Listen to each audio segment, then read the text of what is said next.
We're live. Yes. Greetings, ladies and gentlemen. We are now live for the United States Transhumanist Party virtual meeting of May 3rd, 2020. My name is Gennady Stolyarov II, chairman of the U.S. Transhumanist Party, and I'm pleased to have a wide assortment of our officers and advisors here today. We have our vice chairman and 2020 U.S. presidential candidate, Ben Zion. We have Dan Elton, our director of scholarship. We have Pavel Ilin, who is our secretary. We have David Shoemaker, our director of applied innovation. We also have Paul Spiegel, our legal advisor, and Daniel Yeluashvili, who is the climate advisor to the Ben Zion 2020 campaign. So with our distinguished guests, we're going to discuss a variety of recent endeavors that the U.S. Transhumanist Party has been involved in, share our thoughts regarding them, hopefully answer some audience questions on each subject as those questions arise. We also hope to have a Q&A session at the end to address any questions that may have been left over. So thank you very much to our audience on YouTube for joining us. Feel free to post your questions and comments in the live stream chat. And we now also have Tom Ross joining us, who is our director of media production. Welcome, Tom. We're pleased to have you. So as you can see, a distinguished panel of officers here. We're looking forward to a great discussion. And our first agenda item pertains to an ambitious plan that has been underway over the past 2 weeks. It is a proposal to have the government of Argentina, as well as the government of the city of Buenos Aires, the capital of Argentina, to declare aging a disease. If this proposal succeeds, it is going to be a world precedent in terms of an official declaration by a governmental entity that aging is indeed a disease and should be fought through medical science and technology. We have a link to the text of the proposal in English on the US Transhumanist Party website. The proposal, of course, has also been translated into Spanish, and through the efforts of our foreign ambassador in Argentina, Dr. Christian Menu, presented to the Undersecretary for Public Health in Buenos Aires. This has been a very successful meeting from what I have heard, and we hope that this proposal will move through successively higher levels of the Argentine government. We have had many members from our community, the transhumanist community, the life extensionist community, sign this proposal on the US Transhumanist Party website. If you look in the video description, you can see a link to the proposal. You can see the signatories to this proposal. And if you make a comment anywhere on that page or anywhere on a page where we can see it that you would like to sign this proposal, we will add your name and the institutional affiliation that you choose to this. Please join this effort. And we have 3 individuals who have played a key role in enabling this proposal to make this kind of progress. Ben Zion, Paul Spiegel, and Daniel Yeluashvili. I would like to invite all of you to provide some remarks about how this has been going, what has been happening behind the scenes, what are your hopes for this proposal. So Ben, let us start with you. Yes. This is the most frequent question that people have about this initiative is, why have we decided to go to Argentina? Why have we decided to work with the city of Buenos Aires specifically? And the answer, as Gennady alluded to, is we have some organizers with very excellent political connections down there, namely Dr. Christian Menu, but also our friends Henry Hoyo Scaliano and a number of others. And I am under contract to work with Mr. Hoyos' company to be developing, in conjunction with the United States Transhumanist Party, policy initiatives of this kind.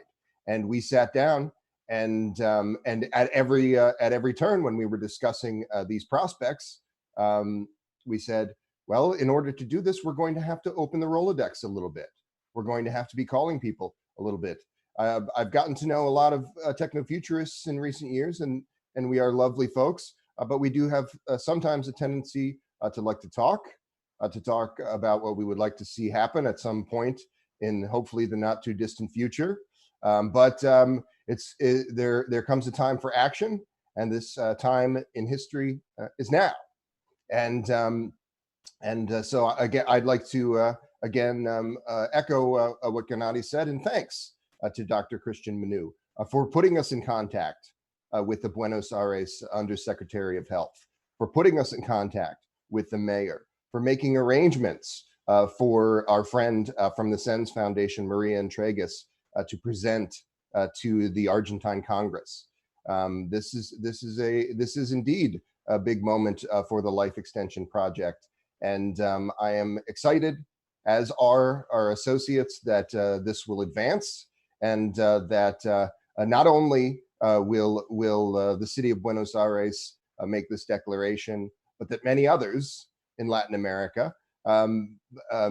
Argentina is in many ways at the center of Latin American culture and South American culture, and so this influence will indeed be felt, and we feel that there could be a small nation compact that results from this that will be very inspiring to people, and that is the idea in many ways of this is, and this is something that Aubrey de Grey has said quite a lot recently. We have a good condition of the research and development. We have excellent relationships with the scientists and business community. The Life Extension Project has advanced considerably in recent years due to technological breakthroughs and these efforts. But what is decidedly lacking is a cultural and political institutions that would allow these things to become widespread successes. And we need to find ways to inspire people to participate in this movement and to see that this comes to pass. And I have never been prouder than I am today to be a life extensionist, and I feel that this project is going to advance. And I want to also thank Maria Entregas and the SENS Foundation. Maria is from Buenos Aires, and she was just saying to us last night that she was so pleased that her city could become involved in this project that she herself has devoted so many years of her life to, and she said pleasantly surprised as well. And now I'll now give the floor to others, but I look forward to speaking with all of you on this exciting development. We have some folks speaking of small nations. We have some folks who have a lot of expertise on this subject, and no one has more expertise than our legal advisor, Paul Spiegel. I want to thank you for coming to this. And also, sir, you are an inspiration in many ways, but you who I think gave a lot of us clarity on this subject in particular. So I thank you for that as well. It's my pleasure. I'm glad to know that I have finally graduated from being a bad influence to becoming an inspiration. My mother would never have believed the day come, but thank you for your kind words. Yes, we have been working on small nations for a long time. I don't count Argentina a small nation, but I'll give them an honorary small nation status for their visionary work on this subject. As many of you know, I am actually an honorary consul for the Republic of San Marino, which is a nation so small that most people think it's simply a town in Italy. With 33,500 citizens. We're smaller than a neighborhood in Buenos Aires, but we are still a sovereign nation, the world's oldest republic. We have been independent for some 800 years. I think we became a republic in 1268. And before that, we were still independent, but Italy was so fragmented that it really mattered and we noticed. We are in very dire times right now because we are surrounded by Italy and because Italy is in massive difficulty with coronavirus. Um, we're not really doing much of anything except trying to survive. But I have had substantial and extensive discussions with the government of San Marino through a company that I set up called Libertas Biomedical about using San Marino as a European hub for aging research. I created Libertas Biomedical, by the way, a year before I looked at San Marino. And when I arrived in San Marino and saw the flag, I realized it's the motto of the country and it's on the flag and the coat of arms and everything. And all the folks in San Marino thought I was just joking to name my company Libertas, but no, it was a bona fide decision based on parallel development of principles, I suppose. Argentina is an interesting case. They are one of the powerhouse nations of South America. They have had their political and economic difficulties, but everybody is about to reset their history, if you will. The question will no longer be, what did you do before the war, Daddy, or what did you do before the virus? But what did you do in the war, and what did you do afterwards? How did you come out of it? Your country was devastated? Whoa, wonderful. So is the United States. The strongest economy in the world has been brought to its knees. What did we do in this war in the United States to take advantage of the fact that everything is being reset? All of a sudden, people are going to be on a common playing field. The United States may still have more resources than, say, the government of Bolivia, but everybody is going to be in trouble. And everybody is going to have to dig themselves out of the hole somehow or other. The countries that do so more successfully are the ones that will thrive in the middle third of the 21st century. And Argentina and San Marino and Liechtenstein and maybe Jersey and a number of other countries are well aware that the old stuff isn't going to work. Argentina is not about to go back to a carbon-based economy, I think. Even the US may not go back to a carbon-based economy. Oil companies are thinking of going bankrupt. There's so much oil in our national reserves, we don't have a place to put it anymore. And everybody's saying, well, we got to revive the oil industry. And the oil industry is saying, to do what? So we can pump our oil out of the ground and dump it into the ocean? No, we can't do that. If you happen to be a dairy farmer, you could at least dump your milk in the creek and it wouldn't cause too much problem. But the oil industry has reached a point they never expected to see, which is there is so much oil that their business model no longer works. Well, a lot of countries are going to create new business models, new paradigms, new ways of approaching their economic disaster, because it won't be as important what you did going into the disaster as what you did to come out of it. And I applaud Argentina and San Marino and every place else that is working to bring themselves out of the disaster in a new way that will ultimately benefit humanity. I should say that I've been asked to give a talk in a couple of weeks, which I've entitled, How Coronavirus Will Benefit Humanity. And you're getting a precursor to that talk right now. Nobody thinks that a pandemic virus could actually be good for us, but in the long run, it may change people's attitudes in a way that nothing else has been able to. And that's where we all gain. That's where we all win. If Argentina or San Marino or St. Vincent and the Grenadines or any number of other countries that are able to act quickly and move decisively towards a new paradigm, if they're able to do that and they're willing to do that, this is where the future is. And we're all futurists. Yes, indeed. Well, thank you, Paul, for these eloquent remarks. And that is certainly the hope of everyone in this meeting, that if one country makes this declaration of aging as a disease, then this will trigger a domino effect, and other nations throughout the world will follow suit, including, for instance, San Marino and Liechtenstein, and hopefully other nations, some of whose citizens are present in this meeting. Renato Galindo Caceres states in the chat that he is from Peru. So Peru, hopefully, as a neighbor of Argentina, will follow suit.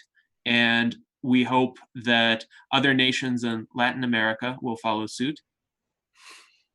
It, I think, will set a precedent, and other countries, including countries with larger populations, with, let's say, more ossified elites like the United States, will look at these kinds of declarations and wonder what is happening here. Why is this country all of a sudden declaring aging to be a disease? And they will take a closer look at this and realize this makes complete sense in light of COVID-19, in light of the vulnerability that elderly people, people with pre-existing conditions have to this virus and to other infections. So with that, Daniel Yeluashvili, would you like to offer some remarks in this regard? Certainly. Well, with regards to previous mention of changing times in response to the coronavirus, I'd like to add that we're undergoing a mass acceleration of political and economic change. And this isn't only located in the United States or in Argentina or in any one country. This is a global phenomenon where a lot of the sense of urgency that has historically driven radical movements is being made manifest in response to the coronavirus. We're seeing this manifest in some unprecedented ways. For example, a lot of people in the United States are actually purchasing more firearms than they did before in response to the coronavirus. Intuitively, this might not make sense. What are they going to do? Shoot it? Well, as a matter of fact, this is a reaction to accelerating political and economic trends. And I believe that our party's mission is no exception. Aging being declared a disease, unfortunately, is seen as a fringe idea for the time being. Even though aging is universal, it affects quite literally everybody. But now, in the wake of the coronavirus, we're seeing something pretty significant in a very, a dark and scary way. Old people, the elderly, are being disproportionately affected by this virus.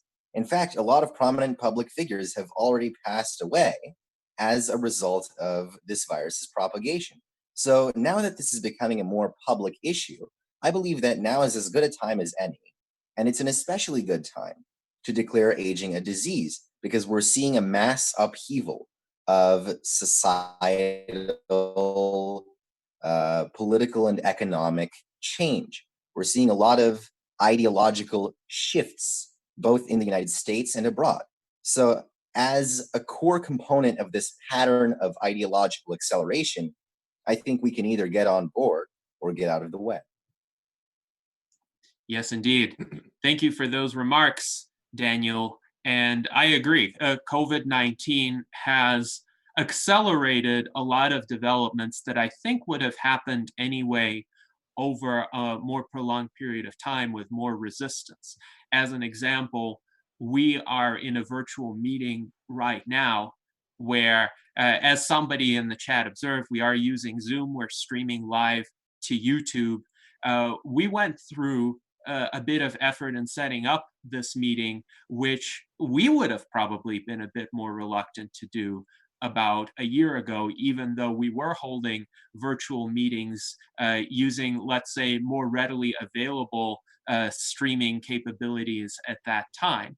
But now we're going the extra distance in bringing this content to people because this is essentially the only way for us to communicate at this point. So many parents are homeschooling now who couldn't have imagined themselves as homeschooling their children and availing themselves of remote learning opportunities online, even at the beginning of this year.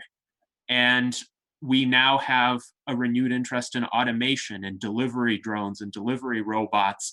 Unfortunately, not all of the technology is there yet, but there's an impetus to really push forward the development of these types of technologies so that they can benefit vulnerable populations. And I think with the recognition that aging is a problem, that if aging weren't afflicting all of us, COVID-19 would be a blip on humanity's radar screen, will also push forward public acceptance of these kinds of declarations.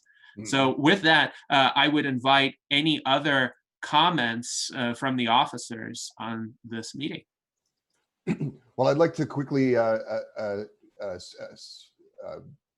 also reinforce what Daniel said and what Gennady, you said just a moment ago.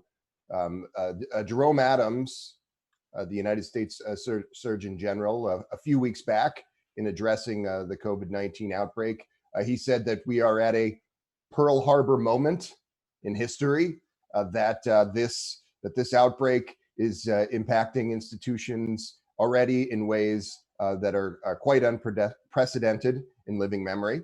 And this is already going to continue in the coming years. At the end of the Second World War, there was a great proliferation of new nation states. A number of nation states tripled in those years that followed. And we can expect to see not the same, but similarly impactful developments resulting from this outbreak. And this initiative, I think, could come to an end like that for our movement. If you recall, think back to 1969, at that moment of the moonshot, or your impressions of others at that time. For every moment in history before we landed on the moon, there was a great majority of people who said that this could never happen, that it was impossible, and we did it. And you can say what you will about this military-industrial complex that was the driver of that, and those criticisms are reasonable. But this great technology incubator that drove so many emerging technologies out of those efforts, the United States Transhumanist Party and our organizations, Libertas Biomedical, friends at the SENS Foundation, this network of life extension researchers and advocates, as a similar technology incubator. And we can bring those resources to bear to see that there is a universal super longevity, that everyone on Earth who would like to can live as long as they might. And I think that we have a duty to ourselves and to our fellow citizens of this planet to do so. I have a lot of meetings this week to call back what Paul said about different countries, people from different, and not all are people of very small countries. At this unique moment in history, you should consider that any person you know who might be able to consider such a proposal, you should speak to them on this subject. Please do this. Please do this. The question really is not are the demographics or the ruling party are they favorable to this? The question is whom do you know who can be prevailed upon to at least listen to something like this? And quite a few people have said to me, this is an exciting development. You guys are really doing some interesting things. And I say, okay, open the Rolodex. Help us with this. Please, I urge you all to do that. Thank you. Yes, indeed. Thank you, Ben. I would echo those sentiments. Any other comments from the officers?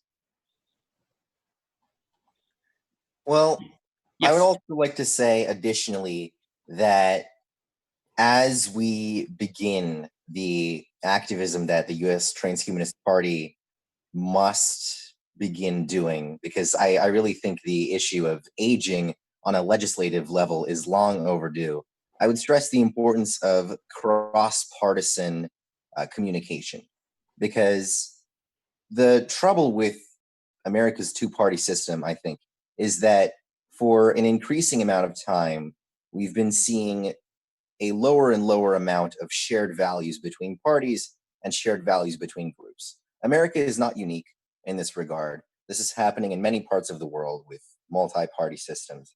So in order to really go for the gold on the issue of declaring aging a disease and fighting it as such, we need to present this issue not as a divisive one, but as a universally accessible one.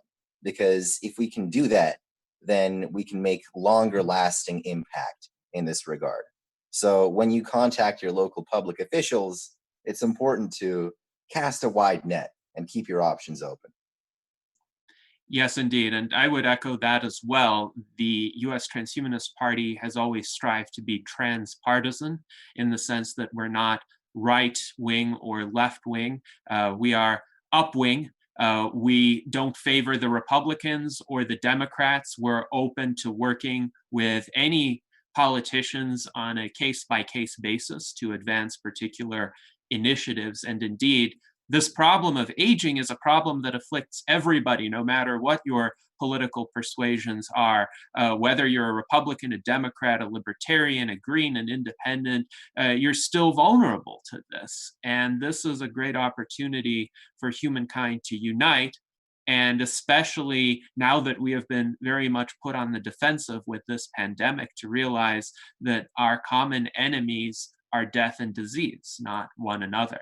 And so as a result, hopefully people from all over the conventional political spectrum will begin to recognize this. So thank you to everyone. Yeah, I just wanted to reiterate a point that was mentioned before, which is that, and I apologize for background noise there, but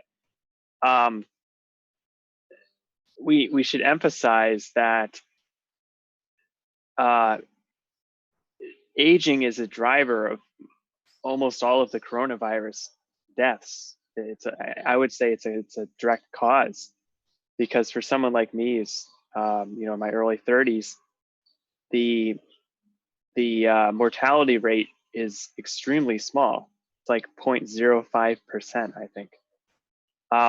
So the vast majority of mortality is among the aged, and that's, I believe, I'm not an expert, but I believe is just because their immune systems are so compromised.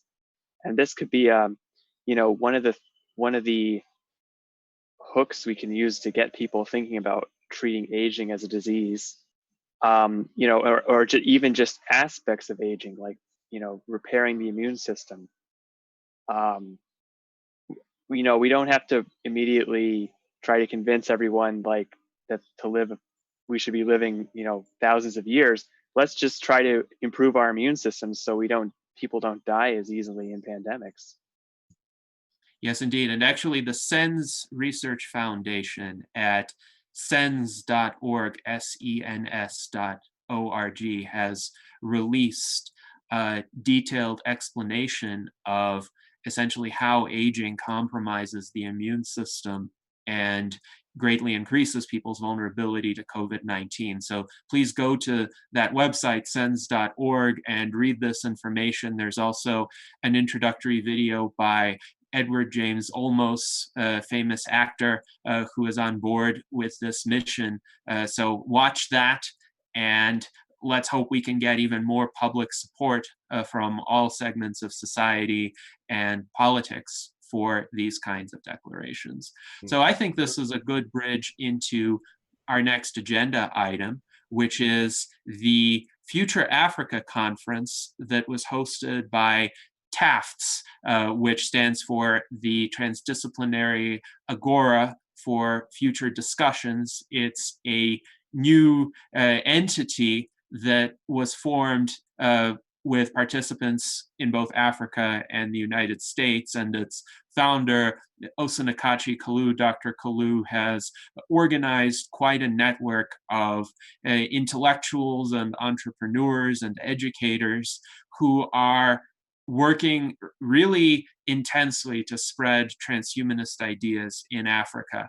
And previously, TAFFDs had organized an event in Rwanda. They organized a small techno-scientific awareness conference, and Tom had actually attended their gathering in Rwanda last year. But this time, because of COVID-19, the Future Africa Conference was entirely virtual. It took place over a 3-day period from the 21st to the 23rd of April. And several of us were fortunate enough to attend. I attended as a speaker. I spoke about how Africa could defeat COVID-19 using transhumanist policies. Dan Elton attended, and he provided various remarks on AI safety, which I will ask him to summarize shortly. And Paul Spiegel attended some of the sessions as an observer. So we have had good US Transhumanist Party representation at the TAFFDs conference. We've had a lot of good dialogues there. I made an effort to attend as many sessions as were compatible with my schedule, and they did try to be accommodating of various time zones, from people in the US Pacific time zone to people in Africa. And there is an 8-hour difference between the US Pacific time zone and Nigeria, for example. So you can imagine this was an event that was spread out over the entire day. But I found it very productive to have these direct exchanges with a variety of individuals. So some highlights of the conference from my standpoint, and I will ask all of you to provide your own impressions as well regarding what you considered to have been some of the highlights. There was Dr. Aubrey de Grey, of course, who spoke on behalf of the SENS Research Foundation about COVID-19 and about how it has affected life extension research. And he made the remark that right now, the work of the SENS Research Foundation is proceeding at about 1/3 the pace that it normally would, because while some of the work could be done remotely, and they're still sending a skeleton crew into the lab in order to check up on any experiments. The fact is, for biomedical research, you do need to conduct physical experiments. You do need to have people there monitoring the results. And that work has unfortunately slowed across the board in the rejuvenation biotechnology industry. And that speaks to the imperative of relaxing some of these lockdown measures soon, because right now, vital life-saving research is suffering, and we need to figure out ways to still protect people through physical distancing where it makes sense, but also enable this kind of work to be recognized as essential and have more parts of the economy restored to quasi-normal function so as to give us the resources to fight this pandemic. Also, we had Maria Intrigus Abramson, who was mentioned earlier. She's the Global Outreach Coordinator of SENS. She also gave an excellent presentation. A lot of the presentations focused on the unique challenges of Africa and the types of obstacles that Africa faces toward technological development, toward economic prosperity. So there was a session on logistics and future Africa by Dr. Obiora Madu, who is an expert on logistics and infrastructure. And I had the opportunity to have a good dialogue with him. I asked him, well, what are the major infrastructural problems in Africa? And they are as basic as poor quality roads, where they could have a lot of shipping occurring throughout the continent, but the trucks get stuck in the ruts in the road. They get stuck in the mud. There's congestion that is very difficult to extract oneself from. They have a shortage of good railroads. They have a shortage of good ports. If they build better ports, they would have superior marine shipping capability. So a lot of the problems, the economic difficulties that African countries face arise from deficiencies in infrastructure. And if African countries make major investments in that infrastructure, they are going to come out massively ahead. in my own remarks, I pointed out that Africa has both significant challenges and significant advantages in this fight against COVID-19. And one of these advantages actually stems from the infrastructure situation, because Africa doesn't have a lot of legacy infrastructure that is obsolete or difficult to maintain. It could build more new infrastructure according to the latest technological knowledge and the latest design knowledge, and very rapidly transform itself into a technological and economic powerhouse, which would be necessary for it to defeat COVID-19. And I brought up various other measures that Africa should pursue, including rapid construction of hospitals, rapid training of medical personnel, which was an idea that elicited widespread agreement, because Africa is not just dealing with COVID-19, where it's actually doing a better job than much of the Western world right now in terms of reducing deaths, but it has a lot of other infectious diseases which could be easily prevented through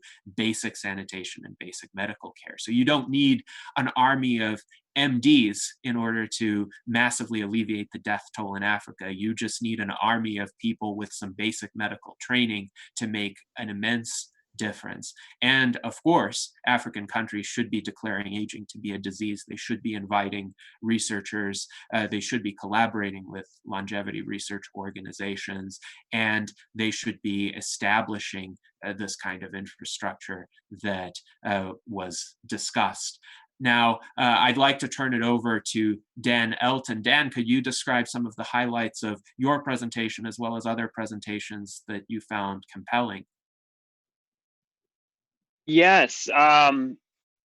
So I was able to fill in for Tom Ross, and I gave a presentation on AI for medical imaging, which is what I've been working on at NIH. And first of all, I want to just say I was very impressed with the scope and breadth of the speakers and the audience as well, because what I learned was that TAFFDs is really a global organization. There were people from Europe, there were people from South Africa. I think there was even some people from South America.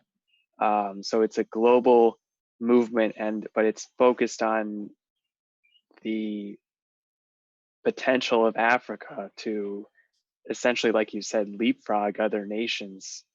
And this is, we can really plant some incredible seeds in Africa right now, which I think is going to more rapidly bear fruit than other countries. So for instance, in my talk, I talked about AI for medical imaging, and there's a lot of problems there's a lot of legacy systems here which are not set up for AI.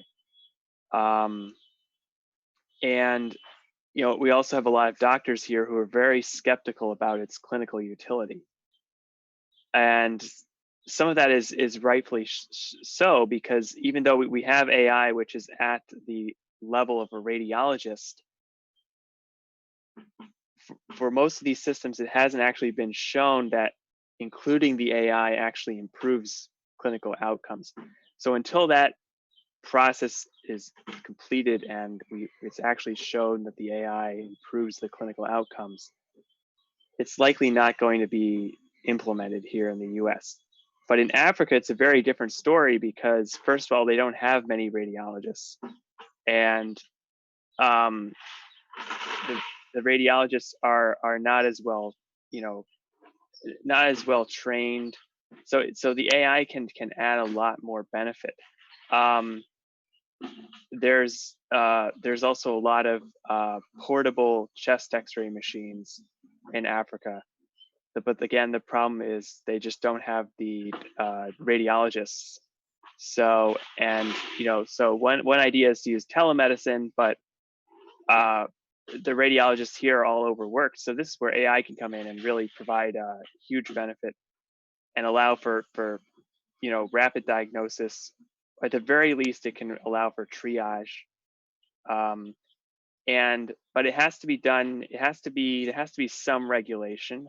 one of the feedbacks I got, when it is from Edward Fitzgerald, is, we need regulation. That they asked me about how is this going to be regulated, because we don't want it to be just like a Wild West, So, but I think the FDA is approving things, so they can look at the FDA and what's been approved by the FDA and just start implementing those. There's already a number of AI systems that have been approved by the FDA, which honestly aren't getting much traction here, but are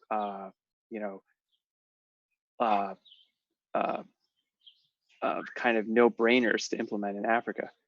So that was, I think the talk was very well received. I also touched on, open data. We talked a little bit about, maybe some of these countries could kind of do a better job with electronic health records and providing, having people own their data, and then they can donate their data to science if they desire. So overall, I think it was, there was a lot of interest in AI. And I think the USDP should work closely with TAFFDs going forward. I think there's a lot of energy behind it right now. And yeah, I think we should continue building inroads with TAFFDs. And I look forward to future events. Yes, indeed. Well, thank you for that discussion, Dan, and I concur with your observations. I will further mention some related discussions on the subject of artificial intelligence. So Chogu Abdul gave an interesting presentation. It was a combination of a philosophical discussion about transhumanism and techno-Gaianism and Afrofuturism, and how those three strains of thought can interface with one another. But he also provided some more concrete observations about Africans' attitudes toward artificial intelligence. And what he pointed out was Africans are fairly receptive to artificial intelligence as long as they don't see it in a kind of personified guise. So they would be wary of a humanoid robot, but they would be fine with, say, an automated system used in production or even in a vehicle, or used as a tool, very clearly as a tool, as in medical imaging, for instance. So he doesn't perceive cultural barriers there. He perceives more significant cultural barriers to humanoid AI, or any sort of perception of AI as possibly becoming sentient at some point in time. So there are some very traditionalist strains of thought in Africa, but on the other hand, there is an openness to new technology and Western technology. Some of it is seen as fashionable or prestigious, and that could be an inroad for us. And I would say gradually, as this technology becomes adopted and people see the benefits of AI in day-to-day life, they're going to be more open to some of these currently more challenging philosophical interpretations of AI as well. Another speaker whom I would like to highlight is Kelvin Ogba Dafiagor, who is known as the leading AI evangelist in Africa. And if you hear him speak, you'll understand why that is the case. He's one of the most enthusiastic speakers on the subject of AI, especially in the context of Africa, where he definitely faces a lot of skepticism and a lot of resistance, yet through the strength of his character and the eloquence of his remarks, he's able to overcome that resistance quite well. And he hosts, he's the owner of the Ogba Educational Clinic, which focuses on teaching people to code, teaching people about AI, which is fascinating as well, given that he's mentioned before some of the limitations in Africa to even having good internet access or always having a computer on which to implement one's code. And yet he's forging ahead in communicating this knowledge. So this is an individual with whom we should collaborate in our future endeavors as well, because I think he will be quite receptive to spreading some of these initiatives, including the potential advocacy for African countries to declare aging a disease. So those were my observations on the TAFFDs conference. And now let's go to Paul Spiegel for the sessions that you attended. What were your impressions? I was actually quite pleased with what Osinakachi and his crew, Kelvin and others, are doing with TAFFDs. I should say that I appear to be moving to a position as their legal advisor. I've been consulted on a couple of things, and whether I continue to go deeper into that land or not, I don't know. But I will just give the basic disclaimer that, as with many people, they are seeking my advice. I thought that the conference was important, among other things, because it existed. I was invited to the Rwanda conference last year and thought, oh, I'd love to visit Rwanda. I speak French, but no, it's a long way to go. And I don't know whether these guys really have it on the ball. I should say that I probably should have gone to Rwanda along with Tom and the other crew, because they're doing something in Africa that Africa needs desperately. Africa is the last undeveloped country, with some obvious exceptions, of course. I mean, we won't say that Cairo is undeveloped or Nairobi is undeveloped or God knows Cape Town or Durban or Johannesburg. But the large majority of the African continent has not enjoyed the kind of economic and, if you will, academic prosperity that much of the world has enjoyed over the last 30 or 40 or 50 years. It's kind of the forgotten stepchild, not the only one. Many parts of the Congo Basin that resemble parts of the Amazon Basin, except that the people look different. Africa's waiting. It is preparing, and it is getting ready to take its place on the world stage as something other than a provider of raw materials, or, going back a few hundred years, human capital, shall we put it delicately. Africa is going to be something different in the second third of the 21st century. And this conference is a way to establish transhumanist and longevist ideals in a place where they have not yet been widely circulated among a people who are very eager to know them and to propound them and to expand them, in a country that is frankly ready for this. We are in a situation right now, I believe I know I've said this before, but I'm not sure if I've said it in this forum. We're in a situation where the coronavirus, for better or for worse, is resetting the world's economies. It is resetting a lot of things about society. And those of us that live long enough will probably look back from the perspective, say, the year 2050, and say, okay, this was the watershed. There's everything that happened before the coronavirus kicked the world in the head. And then there is everything that happened afterwards. And then there was a 3 or 4 year period in the middle, which we can only describe as the plague years. And during the plague years, pretty much everything went to hell, everywhere, for everyone. I mean, a few exceptions. I don't expect that Jeff Bezos is particularly affected negatively by this, as Amazon stock's gone way up. But for the most part, nearly everybody is confronting the same disaster, the same fears, the same virus, the same risks.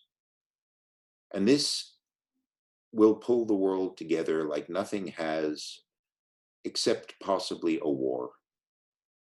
Everybody talks about the 1918 Spanish flu pandemic. The world was not as well connected then. What went on in Cincinnati would not necessarily affect what went on in San Francisco, much less what went on in Buenos Aires or Lima, Peru, or wherever. The world was more segregated. Yes, people traveled because of the First World War, but the world was still more segregated. It was easier for people to say, that's going on over there and it's not my problem. You can't say that anymore. And during the 2 or 3 or 4 years that it takes us to deal first with the virus itself and second with the massive economic aftermath, and massive is too light a word, I can't find a stronger one. This is an economic devastation along the lines of perhaps a meteorite strike or something like that. It's not Chicxulub, but it will affect life all over the earth. What happens afterwards will be that people who found themselves at the lower end of a tilted playing field will no longer be on a tilted field. They will have the opportunities to be able to do things that were not available to them before the virus took over and changed the world. Africa needs that, very much so. And if they are able to seize the moment and implement new ideas, not just the old ones. I mean, there's a famine going on in Kenya right now, a plague of locusts, if you'll believe it. I have friends in Kenya who are saying, coronavirus? Come on, coronavirus isn't the biggest of our problems. Our entire crop is being eaten by insects. This is a biblical disaster, and it's on top of the plague of coronavirus. But in 3 or 4 years, or 4 years, if human endeavor and human ingenuity is what we have always known it to be, we will get past this in one fashion or another. We will defeat the virus or learn to treat it. We will develop enough immunity that it will not kill off the human race. And then we will stand up and brush the dust off of ourselves and say, okay, what now? And every country, every continent, every culture will have an equal opportunity to do that from whatever place of disaster they find themselves. And in that regard, TAFFD is uniquely placed to convey transhumanist ideas and longevitist ideas to a place where they have not yet taken hold, at a time when they are needed, in an environment where they can actually make material change and bring the continent of Africa to a place it has never really been since at least the 15th century. Remember that the kingdoms of West Africa were loaded with gold. They were sophisticated culturally. They had an artistic heritage, they had all kinds of things. And then they started selling their defeated enemies to the Europeans for slaves and kind of set them back a little bit. But that was 500 years ago. And this may well be the opportunity for Africa to come back and establish itself on a new world stage in a new world of its own. Sorry if I'm pontificating, I do that, but that's my feeling. Well, thank you very much. I think we all appreciate your eloquent remarks here. And I agree. I think this poses a unique opportunity for Africa to overcome a lot of its past troubles, and in this response to COVID-19, to achieve a technological and economic ascendancy that could have some lessons to teach those of us in the West. At least it's my sincere hope that Africa will be able to keep its death toll from COVID-19 significantly lower than has occurred in the United States and in Western Europe.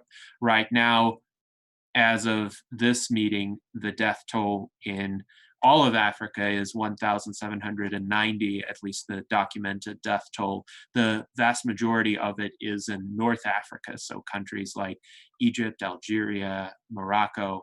Sub-Saharan Africa has been spared from the worst of it. As I pointed out in my remarks, Africa both has some distinctive advantages in the fight against COVID-19, as well as some distinctive challenges. And one of the advantages, of course, is the hot and humid weather is not as conducive to the survival of the novel coronavirus. And also Africa has a younger population, much younger on average than Western countries do. And younger people, as we have discussed, are less vulnerable to COVID-19. But the challenges are also significant. The infrastructure challenges, the lack of public health facilities of sufficient quality, and in some segments of the population, the lack of scientific education, the lack of a scientific mindset. There's still a lot of superstition in Africa. There are still a lot of people in Africa who are reflexively suspicious of anything Western, so they may try to stop the delivery of medical supplies or the establishment of medical clinics. And this is a time for all of us to work together, because humankind faces a common enemy, and anyone who succeeds against that enemy in any regard should be applauded and championed. And I really hope Africa performs impressively in response to this crisis and builds itself up to overcome all of these centuries of underdevelopment, because I really do think that this continent has a lot to offer the world and has a lot of great minds who are waiting to emerge and waiting to be discovered.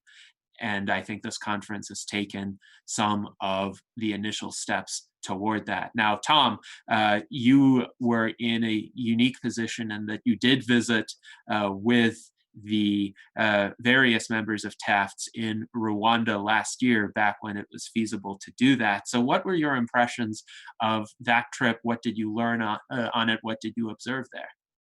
Well, a lot of stereotypes are just blown away. Kigali is the cleanest city I've ever seen. You know, we all have the Rwanda story from the 90s in our heads, but this is a very clean, very forward city.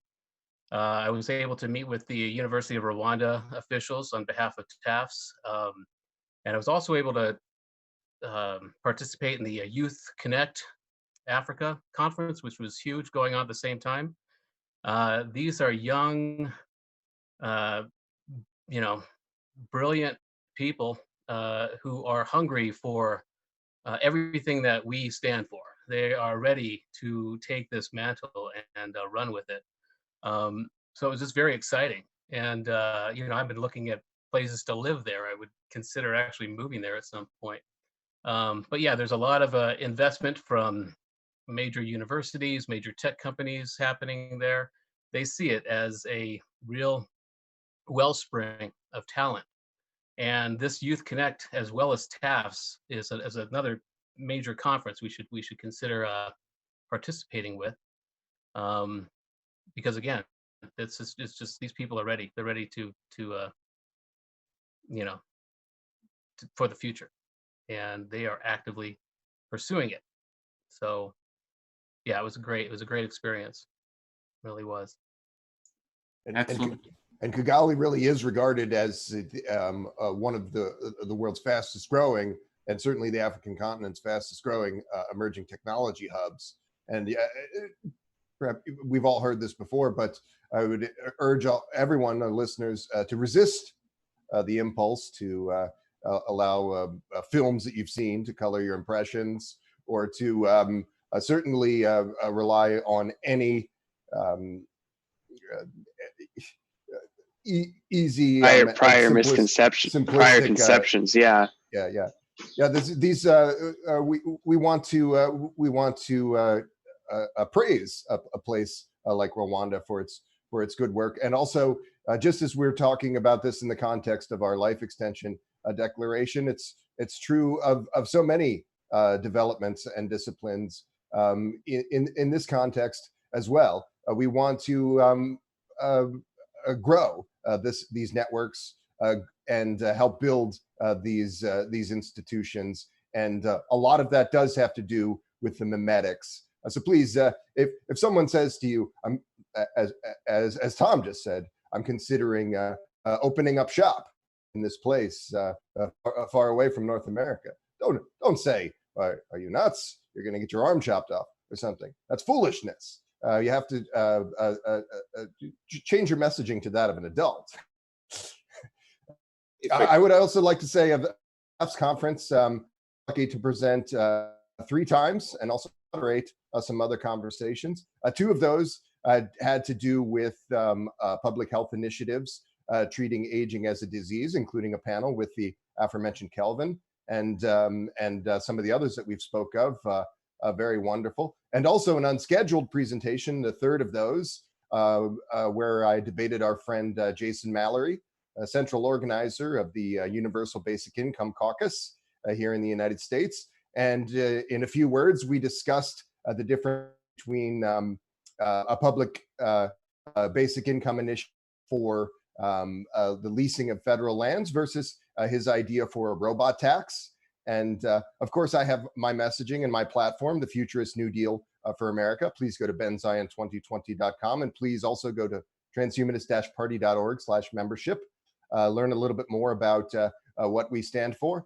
But even though we were on slightly different sides of this matter, the most important point in talking of the developing world or in talking of policy initiatives in general is that we must do what we can to see that economic policies and other policies are used to enhance the condition of human development and well-being.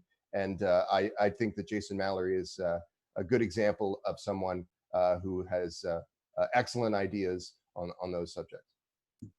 Yes, indeed. Now, Paul, it seemed like you had something to say.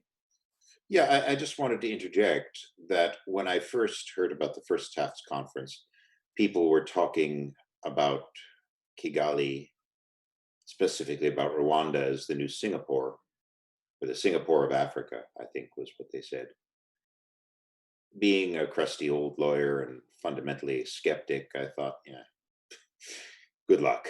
Someday, baby, as B.B. King used to say. But I have to say that they are taking this very seriously. It's not just a marketing angle. And I think it is possible that Rwanda, for all of its war-torn reputation, chopped off hands and the rivers running red with blood of somebody's enemies, there's always enemies somewhere. It looks as though Rwanda might have a decent shot at this. They are serious about it. They're taking the right steps. They're talking to the right people, including us.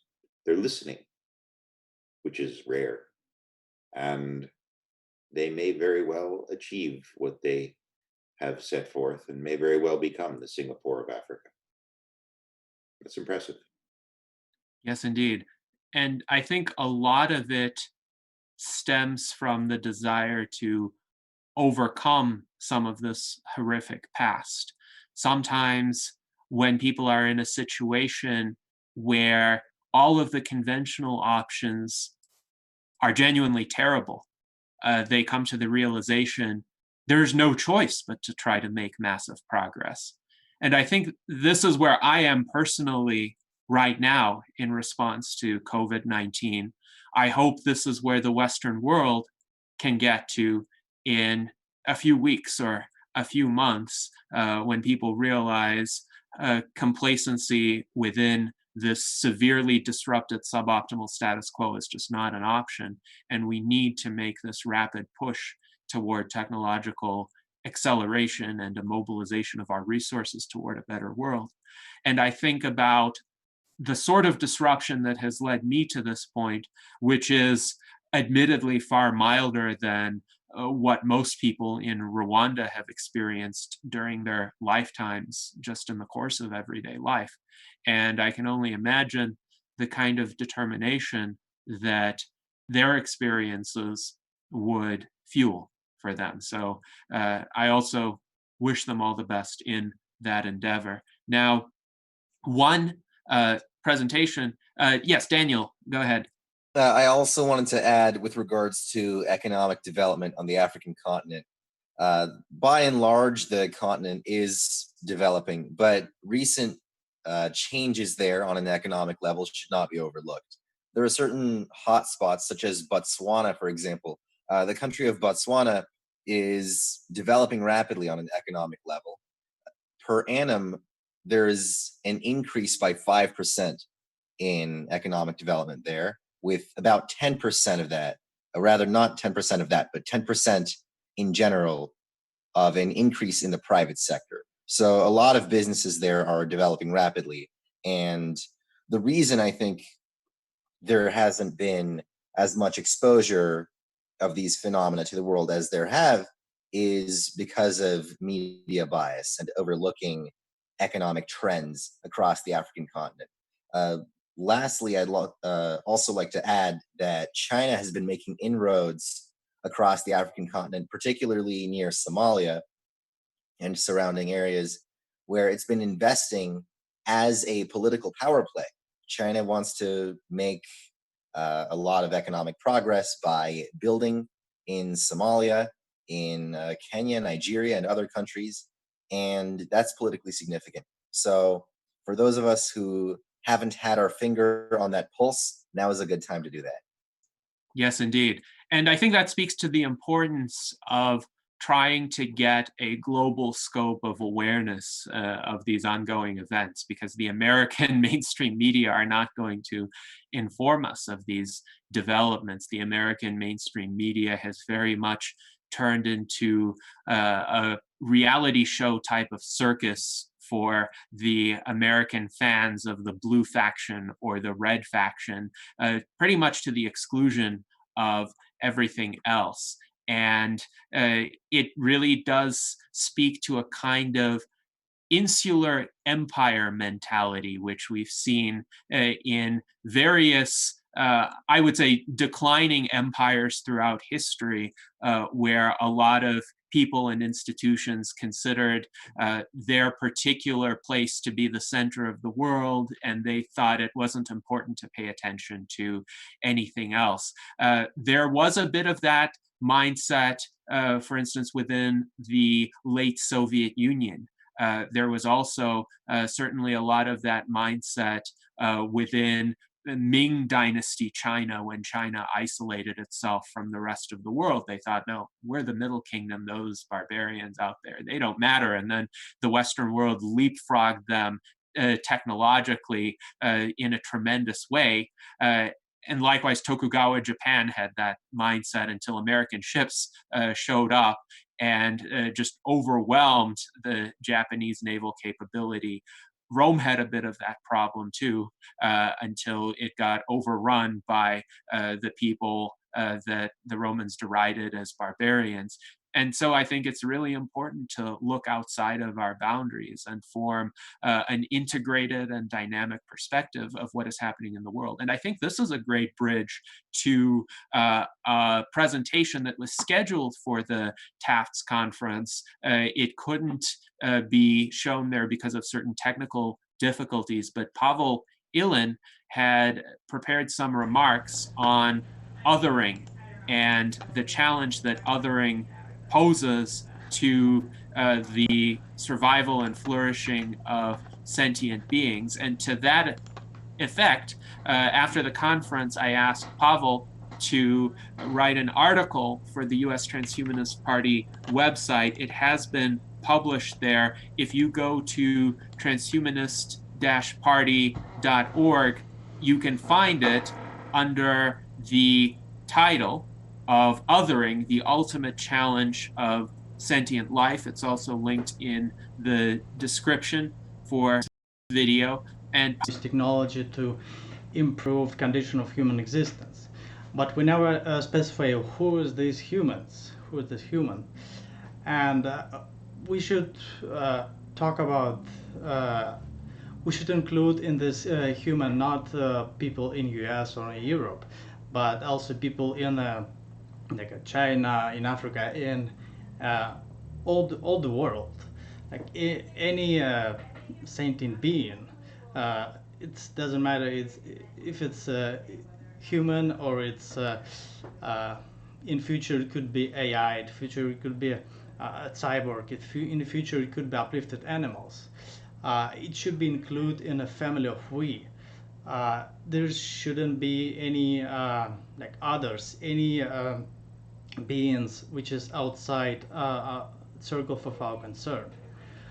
Because if we have others, it's very easy to discriminate, it's very easy to deny help, it's very easy to diminish the dignity of the even basic human dignity. And when you speak not with a human but with something other, it's very easy to just take a life away, or just deny help and take a life away by that. And and when you have others, it's very easy to start wars.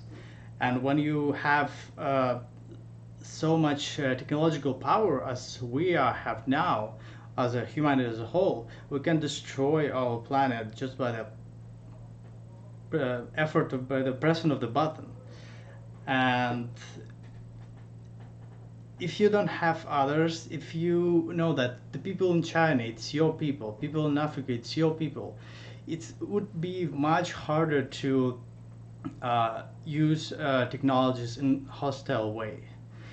And this COVID-19 pandemic situation shows us how we are far away from overcoming othering, because every country is locked down and take care only on its own people.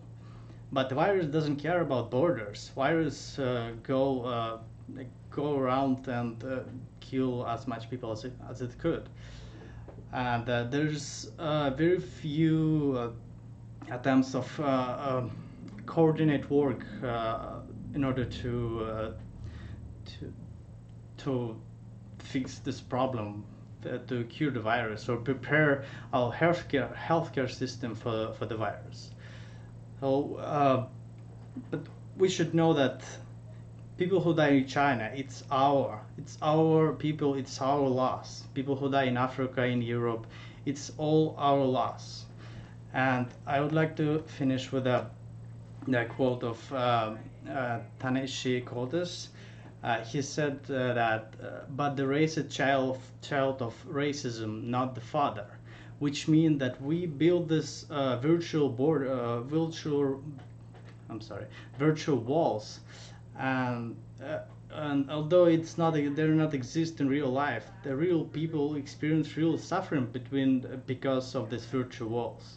And I think it's a time to turn them down and reclaim and live in the practice and belonging, when no being and life outside of the circle of our concern. Yes, indeed. Thank you, Pavel, for those remarks. And they're important to keep in mind, particularly in the wake of this COVID-19 crisis, because our common enemy should be the novel coronavirus as well as disease more generally. And anytime people start saying, well, this group of people or this country is the enemy instead, that dilutes our efforts. It prevents us from having the most efficacious response that we could possibly have. And we should want every country to succeed in its efforts to fight off this virus. We should want African countries to succeed. We should want China to succeed. The recriminations going back and forth between the United States and China are ill-timed right now, to say the least. There may be time in the future to investigate who did what exactly at what times, but right now we have an enemy that needs to be urgently defeated, and anyone who can bring resources to the table to fight it should be welcomed. And of course, going forward, we're going to have a lot more diversity within our species and outside of our species with the development of artificial general intelligence, possible sentient AIs. And Pavel, in your article, you speak of how we should treat these entities as colleagues rather than as tools, and we should think about how to appropriately integrate them into our society now, before these kinds of othering phenomena could take root. And actually, yes, we've had a lot of... Oh, sorry. Yes, go ahead. I think that's what transhumanism is about, is to build the ethics of the future before future is here.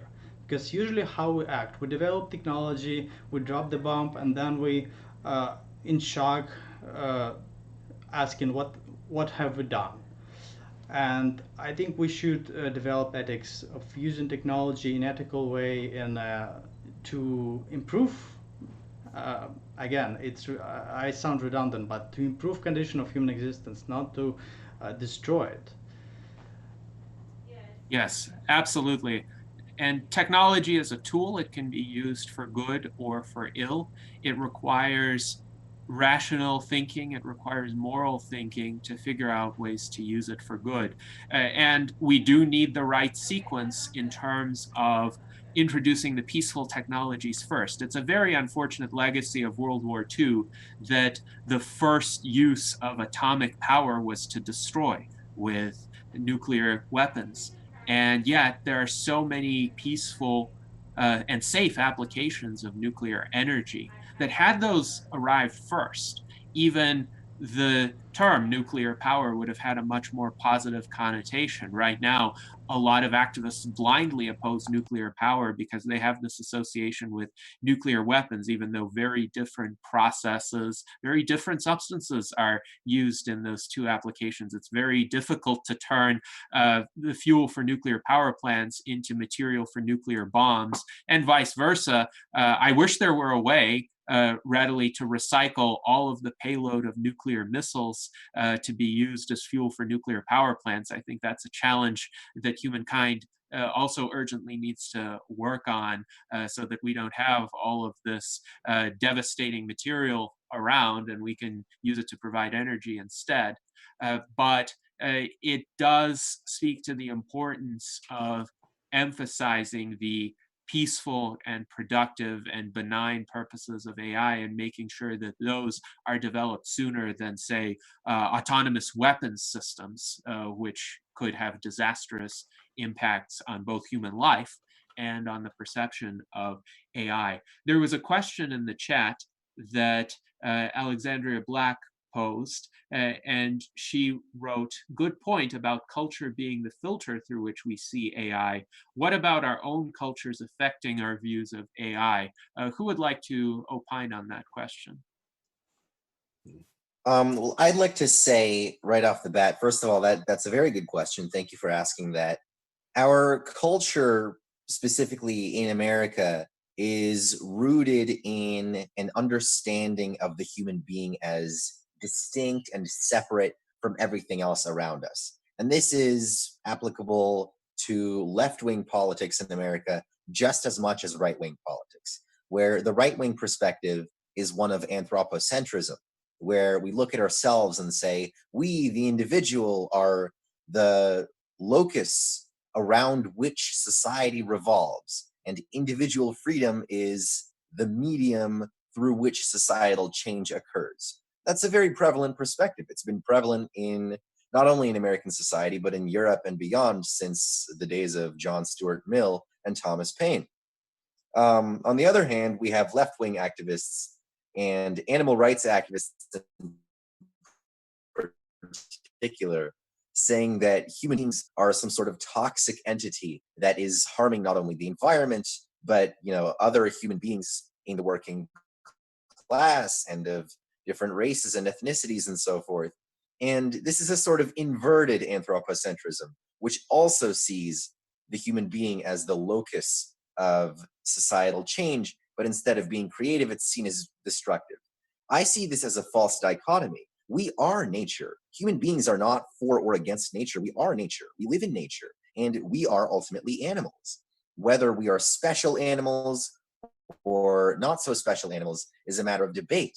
Personally, I'm on the side of, human beings being unique, being distinct, but we are nevertheless part of a larger order. We are part of a larger society. So in order to make AI more palatable to the masses, we need to see examples of artificial intelligence not replacing human behavior, robot nannies replacing human nannies, robot cashiers replacing human cashiers, and so forth.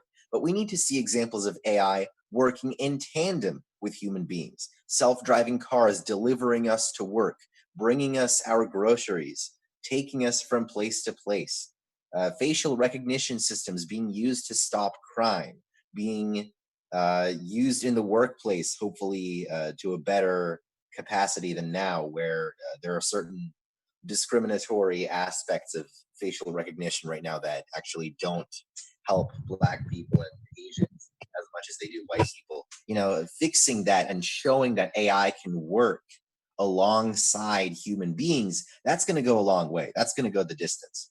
And I think that's a key in transforming AI from a seemingly destructive force to one that we're going to welcome.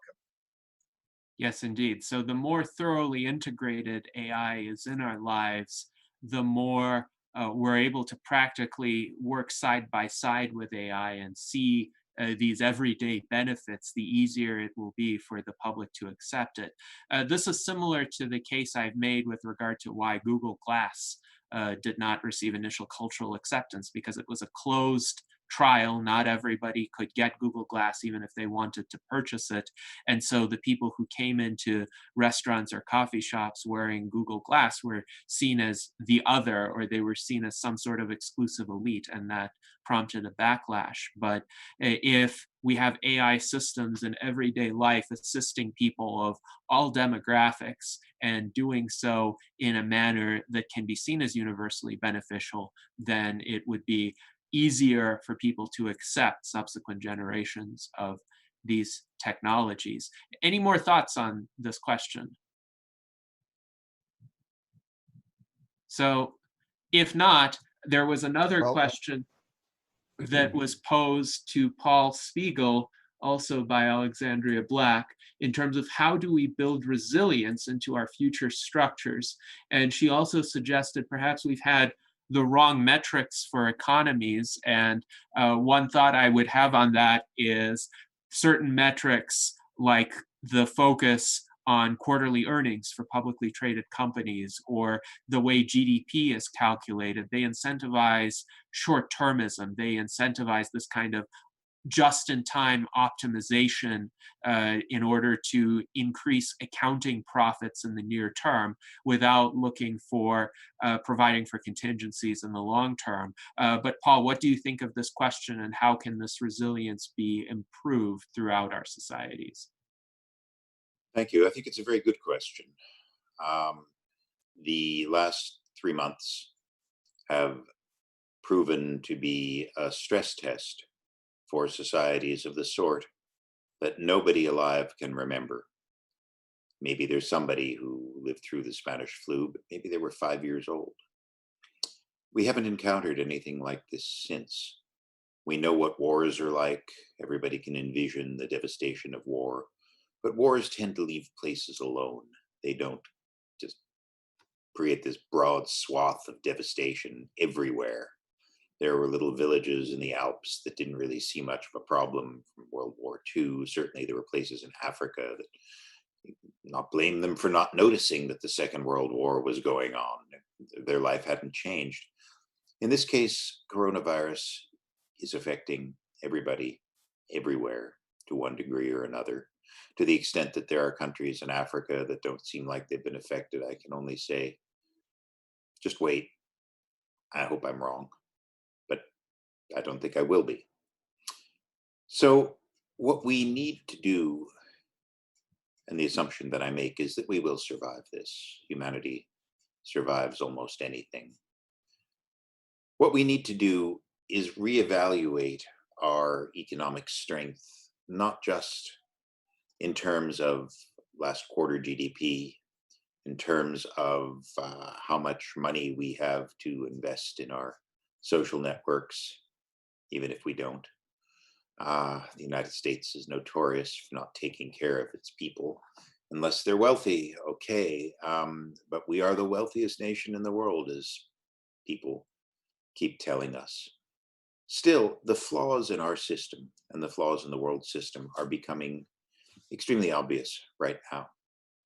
Now, there is a section of society, especially in America, but also elsewhere, that prepares for disasters. They are derided as preppers, people who keep a 10-year supply of food in their basement, plus guns and everything else. Maybe that's a little extreme.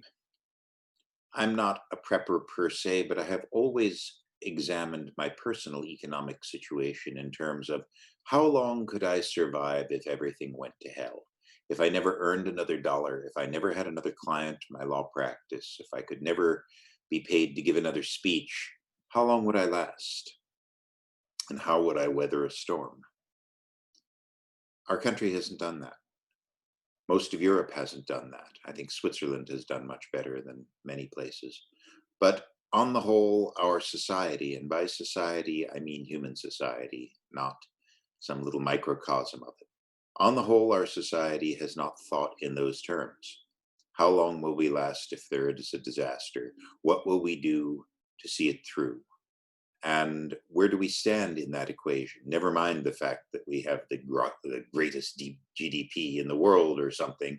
But what happens if something happened that we couldn't predict? Or worse, what happens if something happens that we can predict?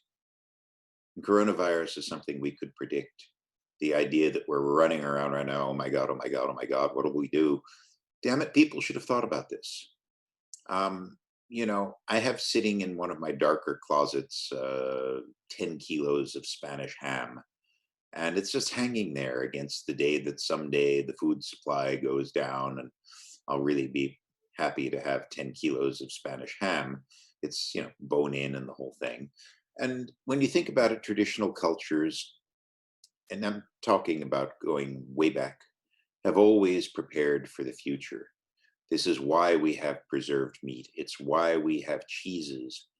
Cheese is a way of taking milk, which spoils in 2 or 3 days, and allowing it to last for years. You can put it in a dark, cool cellar and take it out 2 years later, 3 years later, and it's actually better than it was when you made the cheese and put it in there. That's great. Making yogurt, for example, is a good way of preserving milk. Human beings have always put things away against an imagined future that is not as good as we think it's going to be.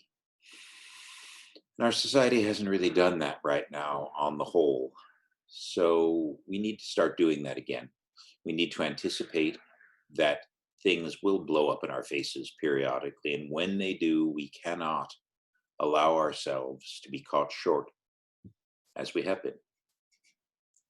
Yes, indeed. And this kind of resilience, it needs to be built in at every level, from the individual to the macroeconomic.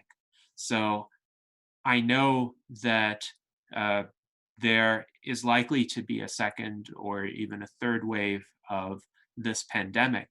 And I think whether or not it happens, it would be prudent for individuals to prepare for it. So when it is possible during certain time windows to go shopping safely, purchase a lot of long-term durable food and other supplies so that if the time comes, you can spend a few months without needing to go shopping during more dangerous times. Purchase those paper towels or that toilet paper when they become more abundant, and make sure you have a steady supply. Now, I was fortunate enough that before people started hoarding, I actually had about a 2-month supply of toilet paper, and I actually thought that I was slacking off because I hadn't really gone to the store to purchase it in January. I had it left over from 2019. But then when people started hoarding it and the shelves were empty, I still had enough to wait out that time period. And I think it's prudent now to consider, do you not only have enough money, because money might not get you very much when supply chains are disrupted, but do you have enough physical goods to last you that kind of disruption? Go ahead, Paul. Yes. First off, I don't want to break it to you too abruptly, but there are billions of people in this world who never use toilet paper. It's not as much of a necessity as you think. I have consulted the book that I wrote 15 or 20 years ago called The Toilet Paper Cookbook, and I can tell you that it tastes horrible. Just a joke. But yes, everybody should have enough supplies, whatever that means, to be able to weather a 3-month or even a 6-month disruption to the supply chain. you should have perhaps 50 kilos of rice, 50 kilos of beans, 50 kilos of lentils, 50 kilos of you name it. And I know that sounds absurd, but it only sounds absurd until the farms stop producing because the farm workers have coronavirus or are afraid of it. And the delivery chains stop delivering because truck drivers are getting sick. If not this virus, there will be another one. It may not even be a second wave of this one. It may not be a coronavirus.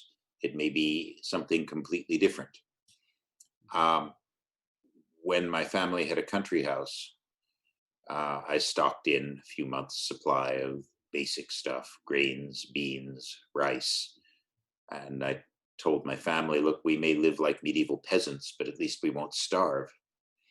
And my family mostly thought I was out of my mind, particularly my brother, with whom I've had some interesting discussions over the years. We sold the country house a couple of years ago, and my brother sent me a note a few weeks ago. He said, you know something? You were right. And I hate being right in predicting disasters, but I still have my 100 pounds of rice and 50 pounds of beans and 50 pounds of pasta and whatever. And right now, thank God, I'm able to call Amazon and have them deliver food, or Whole Foods, or Instacart, or somebody. I've had modest problems getting fresh food through the delivery chain. Although it's interesting, you become something like a hunter-gatherer, taking what's available and finding the windows when you can get it. It's the modern way of being a hunter-gatherer. But the bottom line is that if all of that fell apart today, I wouldn't be running around thinking about, like ambushing my neighbor's children and eating them out of desperation or something like that. I've got it done. And resilience means a lot of things. It means national resilience, where we know what we're going to do to take care of our people, where we know where we're going to find personal protective equipment, where we know that we have more ventilators than we need just in case a respiratory illness comes along and starts laying people low. It also involves businesses, where businesses are not living so close to the edge that if they have to pay rent for 3 months without seeing revenue, they will close their doors and never reopen.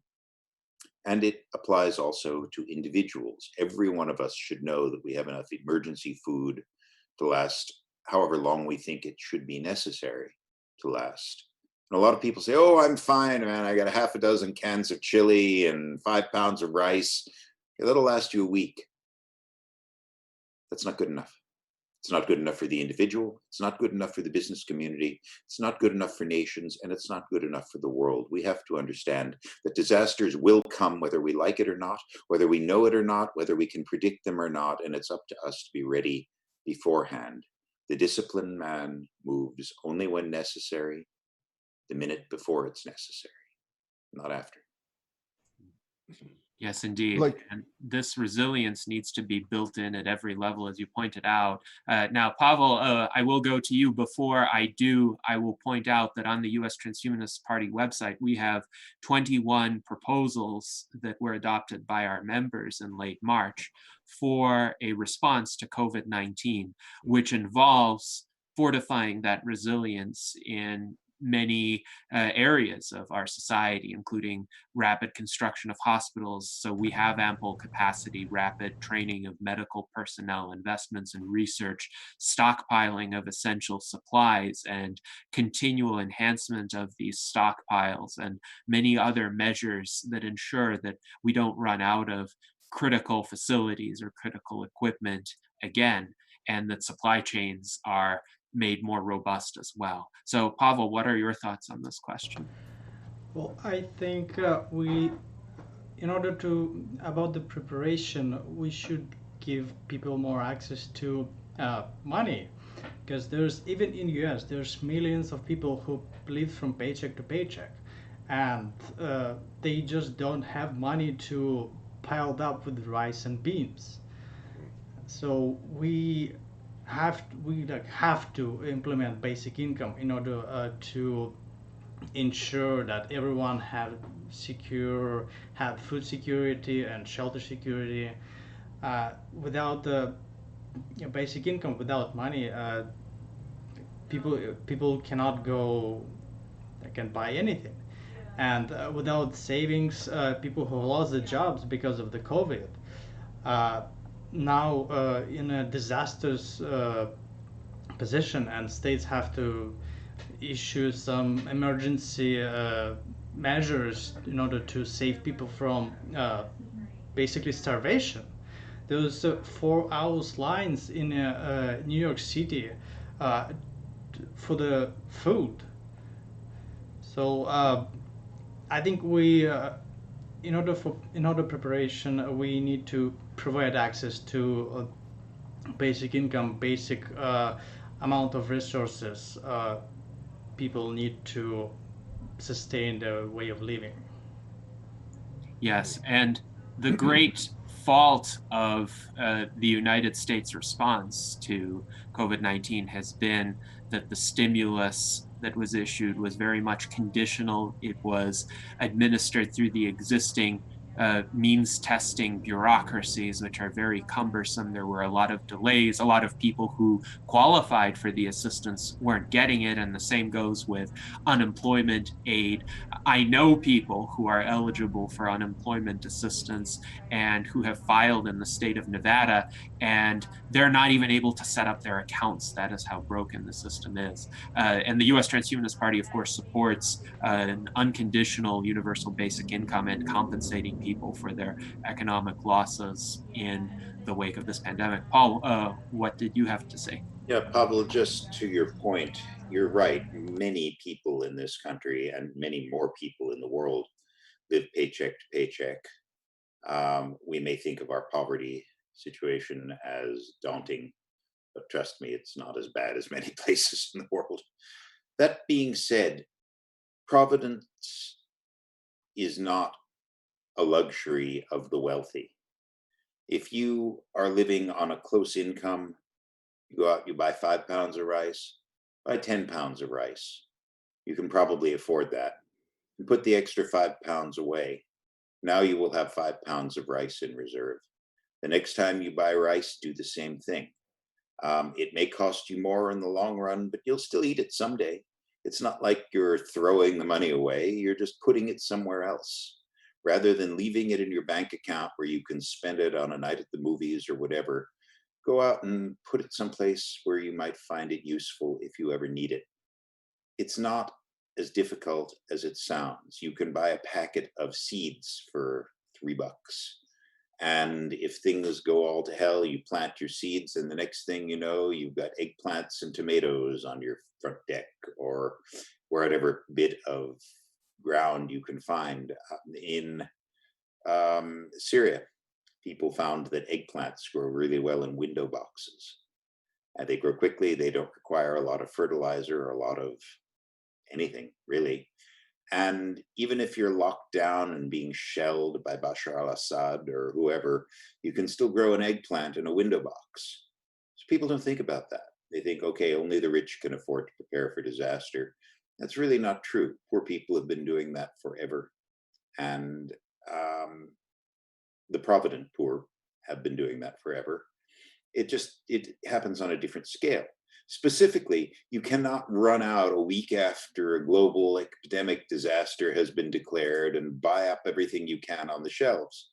But if you put away a little bit at a time and then look at it every once in a while and say, aha, 6 months ago, I had 5 pounds of rice put away.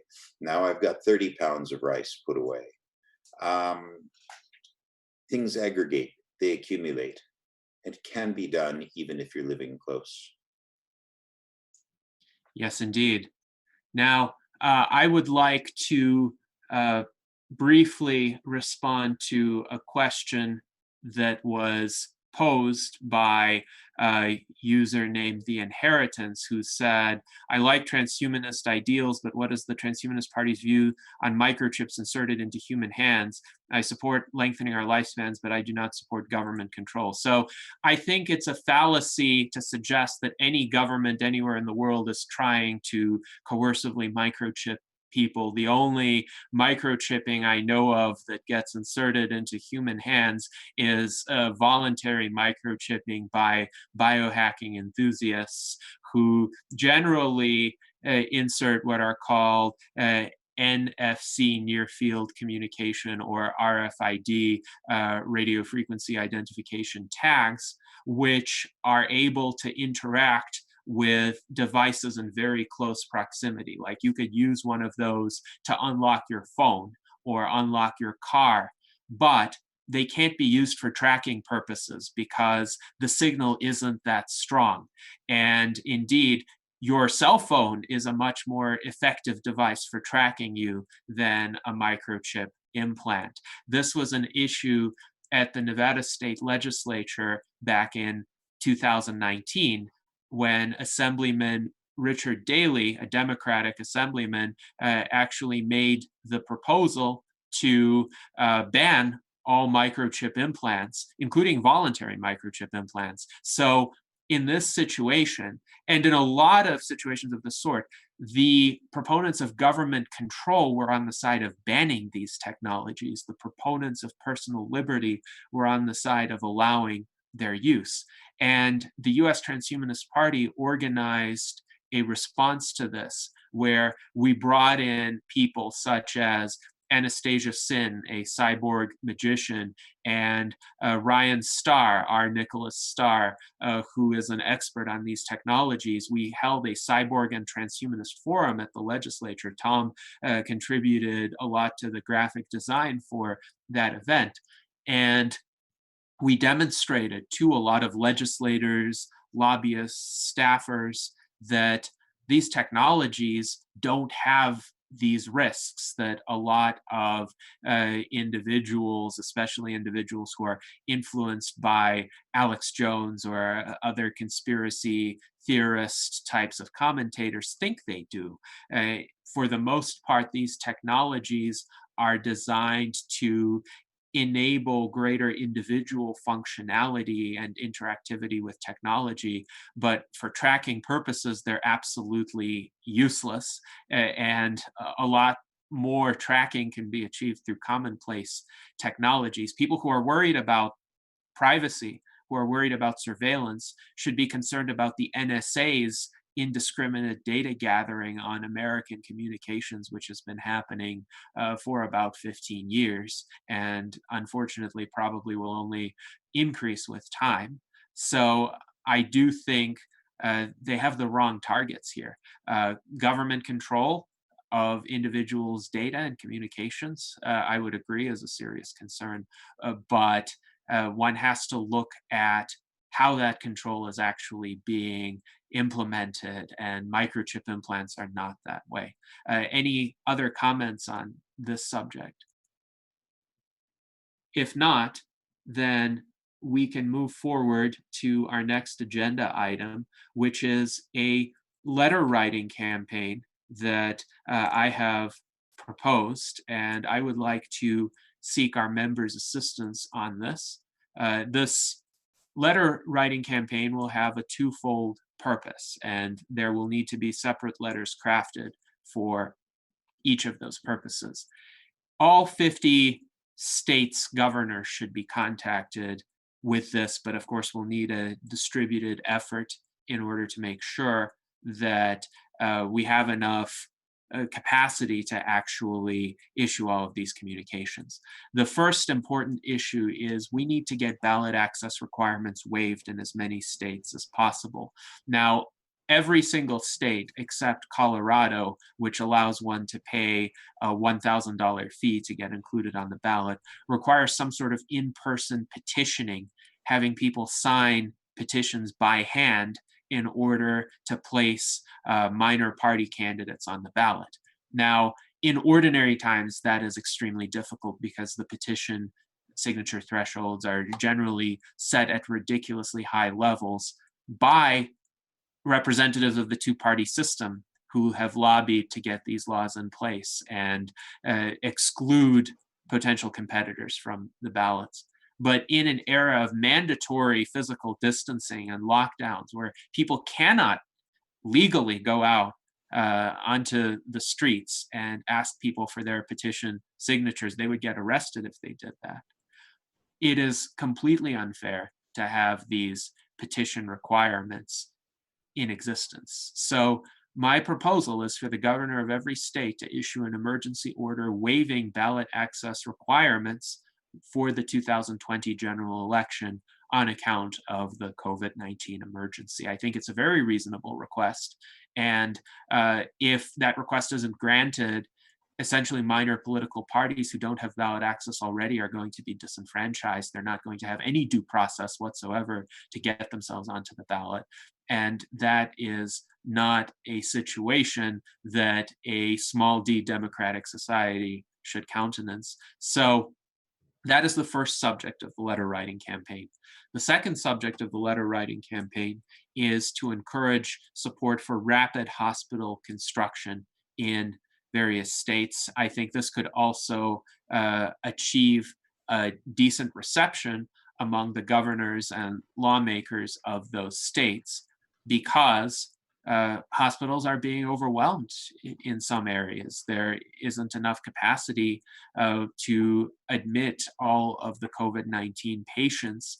And furthermore, there isn't enough of a separation between the COVID-19 patients and other patients who may also have serious medical needs. They may need to undergo surgeries, they may need to undergo diagnostic procedures, but if you send them to the same facilities as the COVID-19 patients visit, they're going to be at greater risk for their health.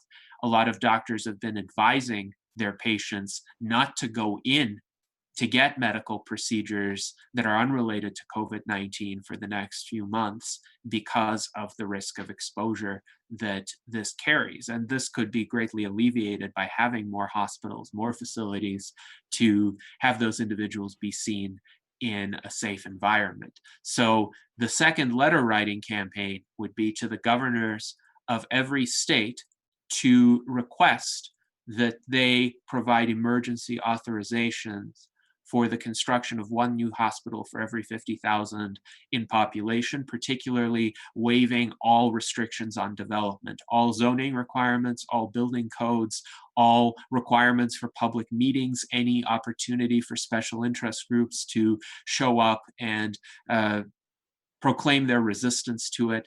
So essentially, the governor should order the construction of these hospitals on available publicly owned land through any resources that can be devoted to this task.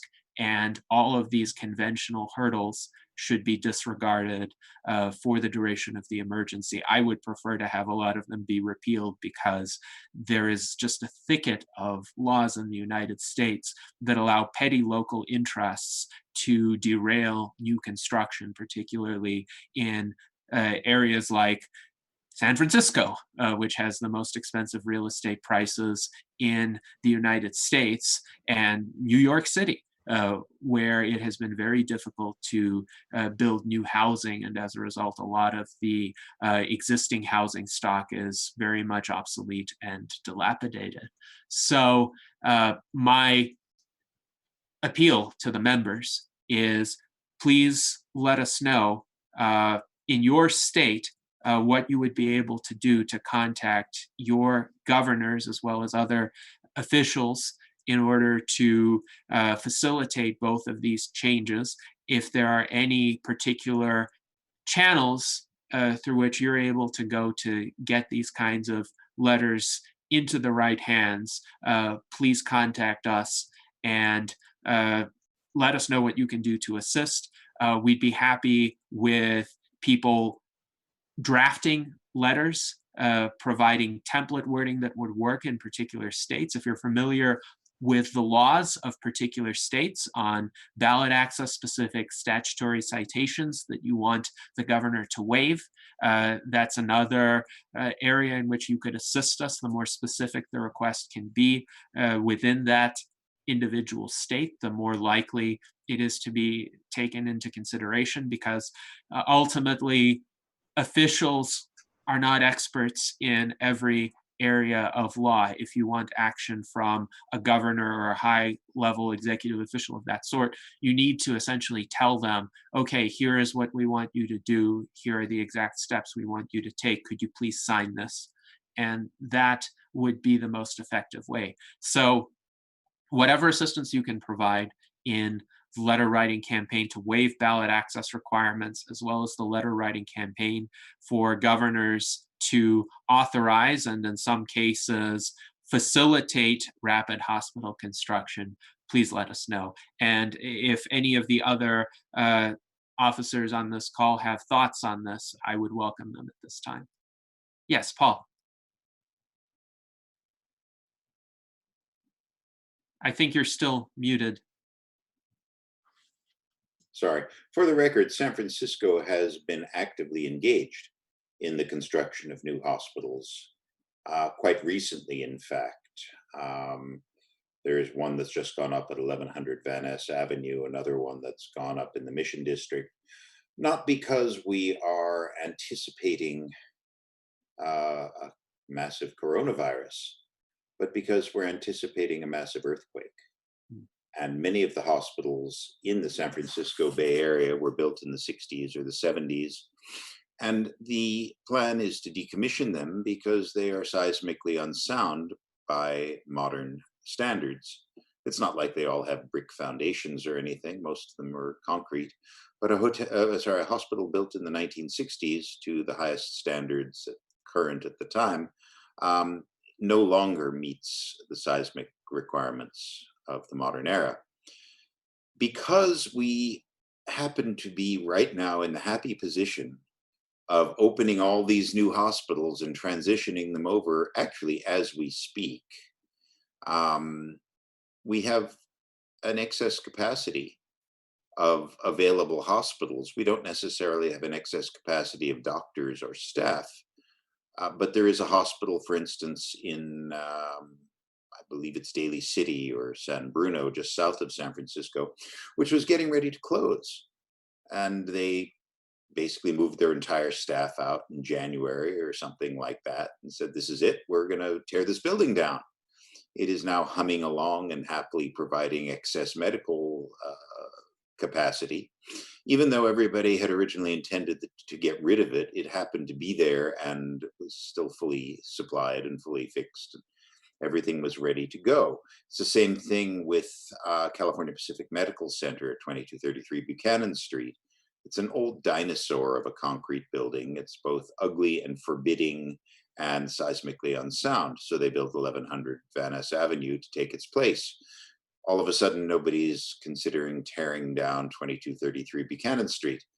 So we are better off than many places in the region and certainly in the country, simply because we knew that a disaster was coming. We just miscalculated as to what kind of a disaster it was going to be. So the new hospitals are seismically secure, to the best of our knowledge, and the old hospitals have not yet been torn down. So we're sitting pretty here. Well, thank you for that discussion, Paul. And yes, I think it's very useful to receive these kinds of overviews of hospital capacity in particular areas of the country, because they do vary based on decisions that have been made in the past. But it is alarming that any hospital closures and demolitions were even considered in the first place. I would, of course, have advocated if seismic resistance were the reason for constructing new hospitals or eliminating old ones, to do a retrofit of the old hospitals. And that way it would preserve that capacity. But hopefully right now, at least on a near-term basis, these hospitals will be providing care for COVID-19 patients. Now, Mike DeVerde asks me a question. He asks, are we free to write letters to governors stating our affiliation with the USTP, or do we need pre-approval from the USTP? I would say, as individuals, you're free to write to state governors and mention that you're a member of the US Transhumanist Party. All of that would be factually correct.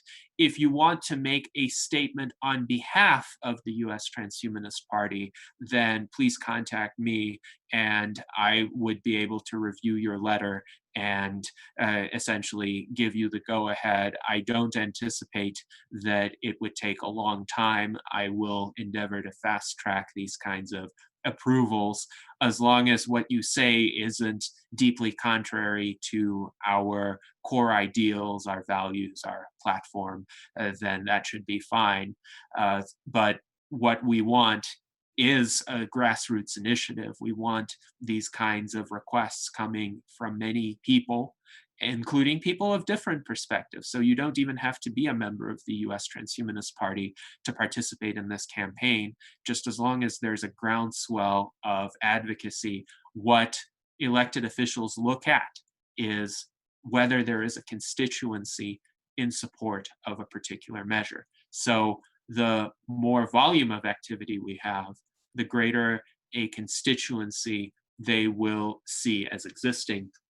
And there was a suggestion to cooperate with Christina Tobin's group, which is the Free and Equal Elections Foundation.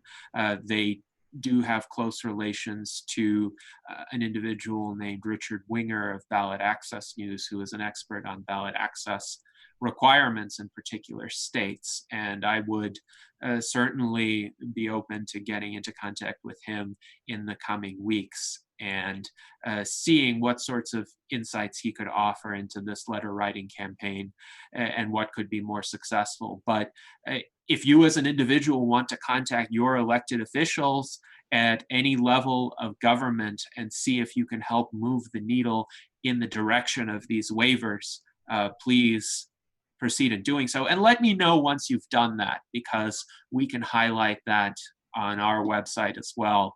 If you do a good job at advocacy, we can also showcase that as an example to others.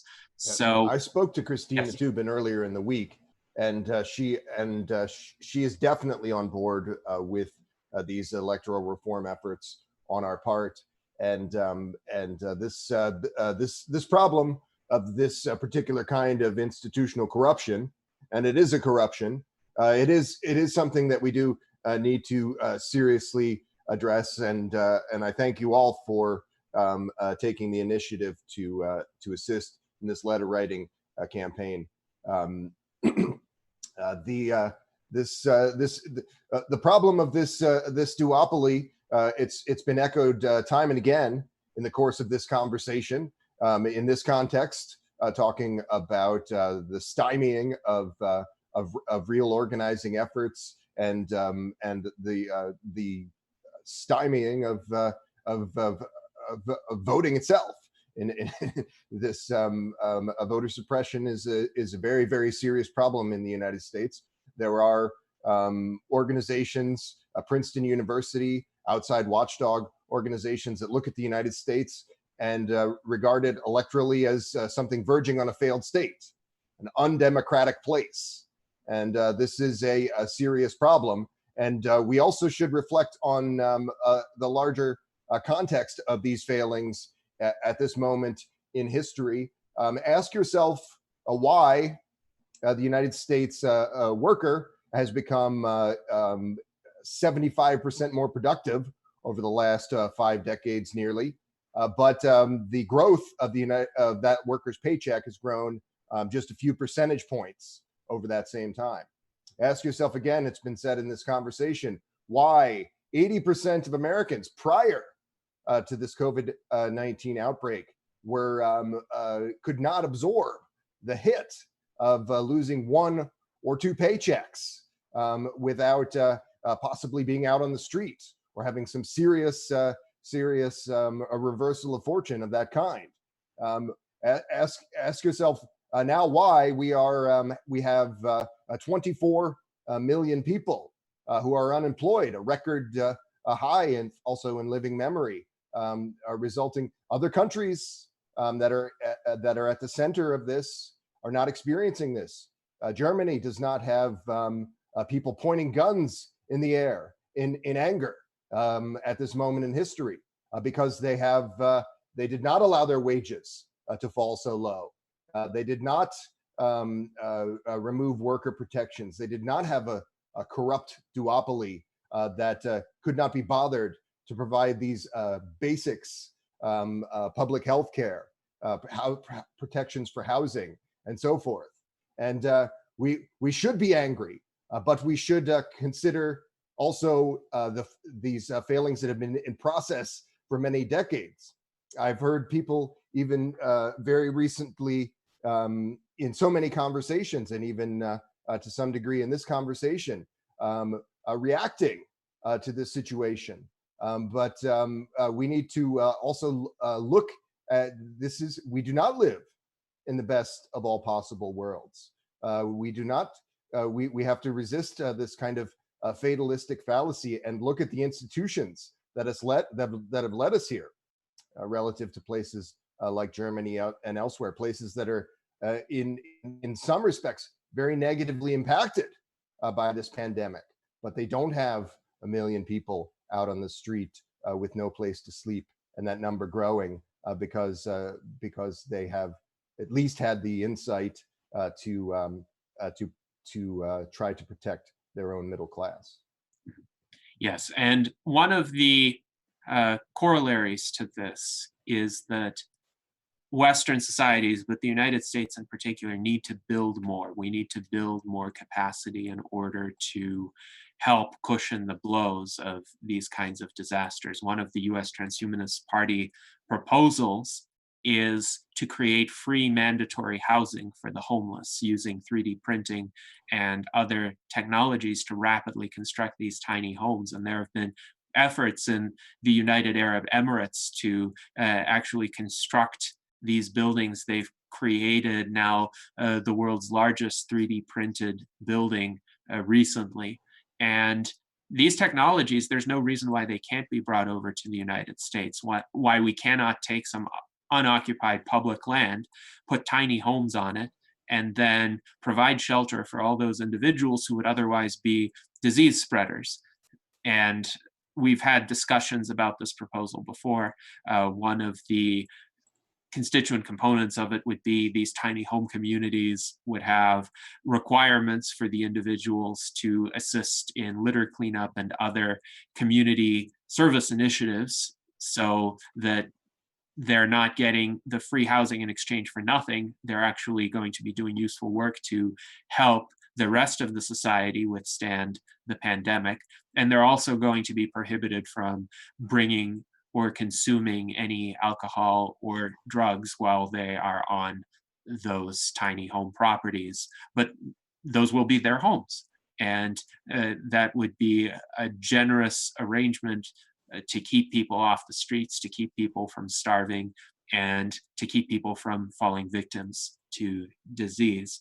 Now, another comment that was made within the chat was that a lot of people who are concerned about microchips and potential infringement on civil liberties, what they want to hear is that they will be able to have the right not to receive those implants. And of course, the Transhumanist Party has never advocated for people to mandatorily receive any sort of personal technological enhancement, whether that be an artificial implant or a medical treatment. We respect the rights of the individual, we respect the liberty of the individual to choose, and ultimately different people will be comfortable with different technologies at different periods in time, depending on their own understanding of those technologies and the current capabilities of those technologies. So no transhumanist that I know of has advocated for forced microchipping of people.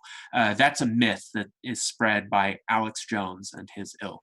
And there are a lot of conspiracy theorists out there that like to use transhumanism as a punching bag because they don't have anything real to complain about, strangely enough, despite all of the problems that exist in the world. So they make up these allegations about nefarious transhumanist ploys to have everyone be microchipped or to mandate life extension treatments. How do you even do that? I don't know. But in reality, transhumanists are some of the strongest advocates of personal freedom. And just as we respect the rights of the Amish to only use mostly 19th century technologies, though I will point out the Amish are very eager to accept modern medical care and go to hospitals when they have major medical problems. So we do respect their use of technology selectively. And in the future, there are going to be gradations of technological adoption just as there are today. We're not saying people shouldn't have the right to set up their lives the way they please.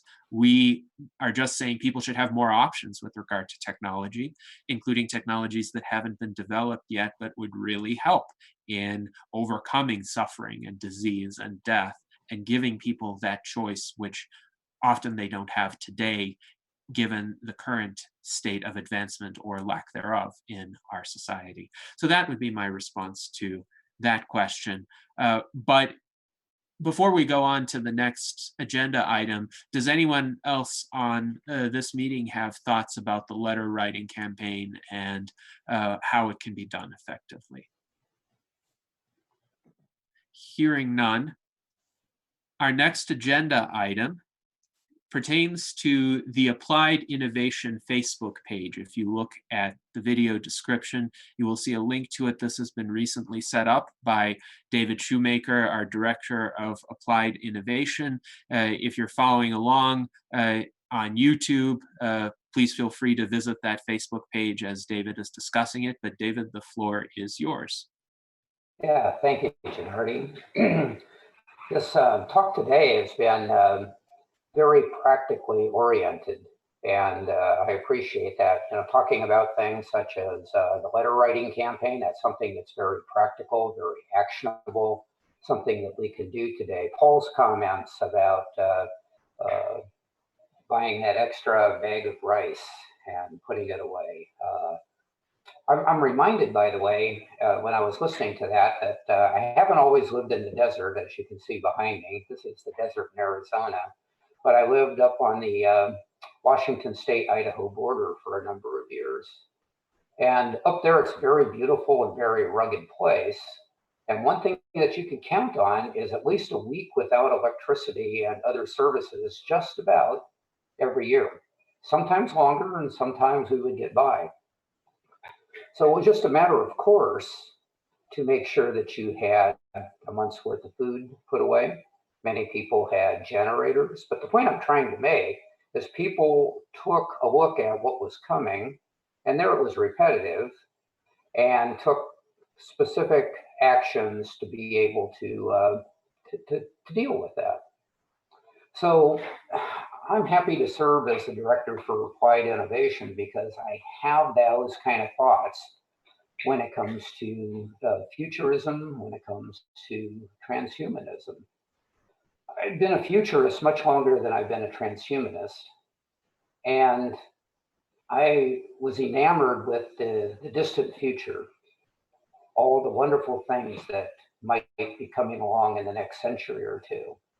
And then I made a career, a couple of them actually, and probably in the third stage of that career as it's morphed, also in technology, most recently the last couple of decades in information technology infrastructure. And those were lessons showing me that there is a vision that as a systems engineer, I would need to be looking for my businesses, what was going to serve them in the years that were coming up. But then I also need to look at the near term and say, how can I improve this data center for now? For how can I improve security? How can I improve capacity? Whatever those things might be. That's the same way that I feel to approach transhumanism. I love the distant future perspectives of transhumanism. I don't put those away. Matter of fact, those motivate me. But I also want to look at the short term and what are things that are very practical, perhaps even mundane by some standards, that can move us in that direction. We're moving in some direction. Let's move in the direction that's going to serve us for the future that we want to create. So this Facebook page, I'll put the link to it hopefully that link will get to people. I'm viewing it from a public standpoint of my own page, so that I don't see all the administrative overhead. Let me know if somebody has trouble trying to get to that particular link. But the purpose of the Facebook page is twofold. It's to essentially give a hand clap for people that I see doing things that I would consider beneficial to transhumanism. At the top of the page, you'll see a paraphrase of the three core values of the U.S. Transhumanist Party. And I think that speaks well to transhumanism in general. So things that align with that are taking us towards the transhumanist future that we want, the future for humanity that we want, I want to applaud those people. Secondly, I enjoy opportunities to talk to people about why I am a transhumanist, why I identify that way. And this page then also becomes a means of kind of show and tell, if you will, saying, here's things that you can do now. And people may look at those that aren't a transhumanists and go, well, I'm in favor of that, or I'm already doing something like that. And maybe the light bulb will go on for them like it did for me some time ago, and realize that, yes, in fact, I am a transhumanist because I do fall in line with these things. So I do invite you to go to that Facebook page or to use it however you would find it desirable to talk to people about transhumanism. And please, if you come across something that you think is noteworthy, send it to me. I'll put it up there, and sometimes these then get cross-posted to other places. The U.S. Transhumanist website or Facebook page may be one. To know more about these three core values, if you don't already, from the U.S. Transhumanist Party, go to our website. It's transhumanist-party.org, and take a look. Read what we say that we are in the Transhumanist Party. Read the platform links and see if you agree with those. And feel free to put forth changes for the ones that you don't. But keep in mind, my focus is applying the mundane, everyday things that we can do and applauding those people that are doing them to help bring about a great transhumanist future. Yes, thank you very much, David, for that overview of the Applied Innovation page. We look forward to it becoming a hub for these practical ideas whereby we can advance the implementation of the transhumanist vision in our society, both in response to this pandemic, as well as in terms of taking us to the next level of our civilization. And that does require day-to-day efforts. It does require perceiving the near-term opportunities and how we can get from here to there. So thank you very much. And any other thoughts on this item from any of the meeting participants? Well, I wanted to thank David for this this proposal, and also David, as an aside, David mentioned his longstanding relationship to futurism. I wanted to thank you, David, for inviting me to a futurist meetup yesterday, and it occurred to me that we don't.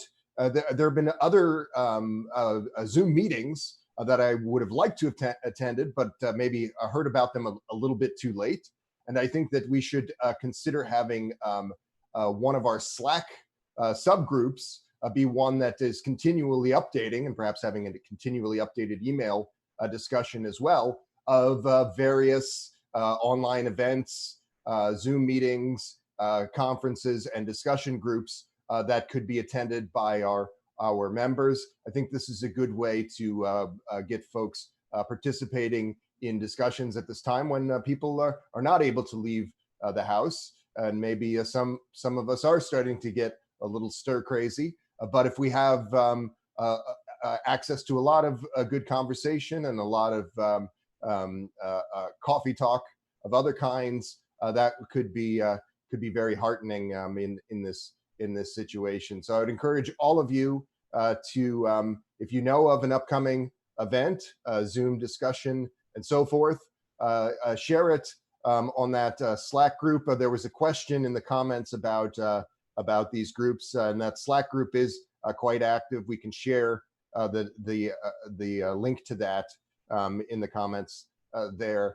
Yes, I think that just as a sort of ad hoc proposal that we should be all participating in these kinds of conversations and sharing information about these events as they come into our field of vision. Yes, indeed. And I have been encouraging people to try and participate in at least one video conversation or meeting or conference per day. It's a great way to stay connected in the face of all of these disruptions. And most of us are not in day-to-day contact with people outside of our immediate circle in the physical world. So why not maintain these ties in the virtual world? And at the same time, as I've also stated on multiple occasions, in this era of physical distancing, it no longer matters whether you're across the street or on a different continent, because if you're not able to communicate with that person in physical space, you're just as close and you're just as far away. So this is the opportunity to bridge some of these geographical gaps, and prior events like the TAFFDs conference is a great example of that happening, with people from multiple continents coming together and producing some excellent sessions that are going to influence our discourse for a long time to come. And here in the US Transhumanist Party, we're also hoping to have more of these virtual meetings and discussions. This live stream is a great success. It is still underway, but we're getting a lot of comments, we're getting a lot of user interaction, and we are delving into some fascinating and important topics. Over the coming weeks and months, we hope to bring in some guests and have these kinds of salon-style discussions. Back before the pandemic, I used to have enlightenment salons at my house where I would invite 4 to 6 people, and we would actually have tea and a little bit of food and desserts, and we would talk. We would talk both informally about various events in the world, various ideas, and then we would have a video recorded segment. You could still find recordings of those segments on my YouTube channel. But now, given physical distancing again, we're going to need to go virtual with these kinds of events. But the advantage is people don't have to travel. So we could have a wider array of guests and broader participation. And if you want to bring tea or coffee or desserts to these events, feel free to do that. You won't be able to share, but nonetheless, it will still be a great set of discussions. So I would like to move, go ahead. You and I spoke about this just a few days ago, Chairman Stolyarov, and I would like to continue that by saying that I do miss these kinds of meetings, like the Enlightenment Salon in person. And I do believe that we should have this virtual salon suggestion advanced in this conversation here today. So I would like to propose that we have a regular Sunday coffee talk. It's a thing that I miss a good deal, is meeting with friends, having a cup of coffee. But we can still continue to do that in this virtual space. So I would propose here that we have a regular Sunday coffee talk with Ben Zion and anyone who would like to participate on a regular basis here on this in this same forum. I would happily moderate such a regular Sunday conversation. Very good. I am in favor, and hopefully we will be able to make it happen. Let us discuss plans for our next Sunday event or next weekend event, whatever the case may be, after this meeting. We also do have a prospect in terms of a guest for the week after next week, which I am looking forward to. We will announce that guest once he has been confirmed, but it would be a great opportunity for cross-partisan dialogue as well, which has been mentioned at this meeting before. So that's a preview of who our guest might be, but I will leave the audience guessing in all other respects. Now, I would like to move on to our next agenda item, which is my announcement, which I have made on social media already, but because of the time frame of this, I want to emphasize that I am again running for office this year. It's a local office in the Indian Hills General Improvement District in Douglas County, Nevada. It's a district of about 5,700 inhabitants. 2,000 of them approximately voted during the last general election. I ran for this office last election cycle, and while I didn't win the position, I did get over a quarter of the votes from the district. So my campaign was well received. I think there was still a lack of name recognition because this was my first time running for public office. But hopefully this time, some of that name recognition that I gained will carry over. I am on the primary ballot with five total candidates, 4 other candidates. The primary election is a mail-in election only, and it has actually begun. It will take place until early June.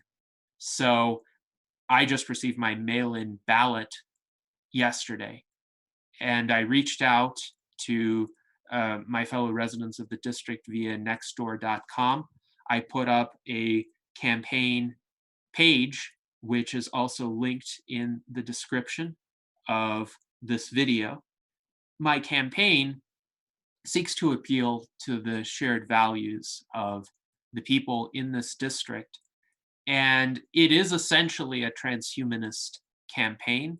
It is very much pro-technology. It is very much in favor of overcoming partisan divisions. It's very much in favor of maintaining and improving critical infrastructure, which has been a theme of this conversation.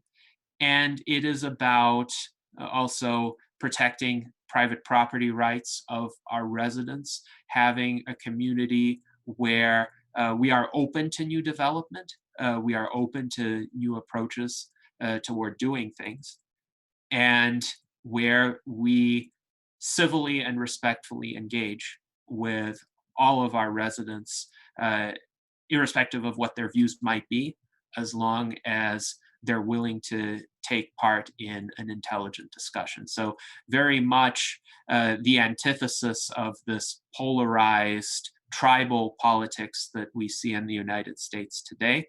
I hope that will resonate with a lot of residents. A few of them have thanked me for my nextdoor.com post.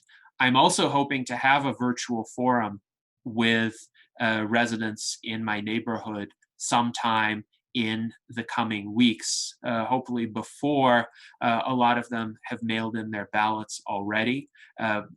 But given physical distancing, of course, I haven't been able to go out and meet with people in person. This primary is coming at a rather inconvenient time for that.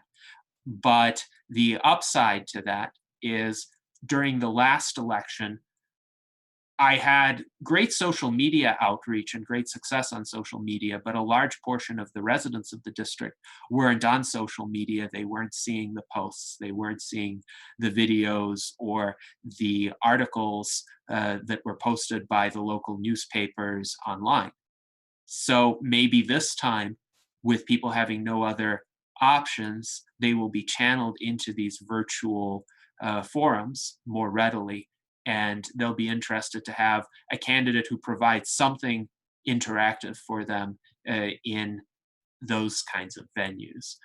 Now, also, for those of you who are members of the US Transhumanist Party, there was a vote that was initiated this past Friday, and voting closes at 12:01 a.m. Pacific time on Monday. So you still have about 8 hours to vote for the U.S. Transhumanist Party to endorse my candidacy for the Indian Hills General Improvement District. Thank you to those of you who voted, and to those of you who haven't, check your emails because you should have received a link for the ballot. We have all of our officers observing the results. If you'd like to be an independent observer of the results, let me know. We're going to strive for maximal transparency in this.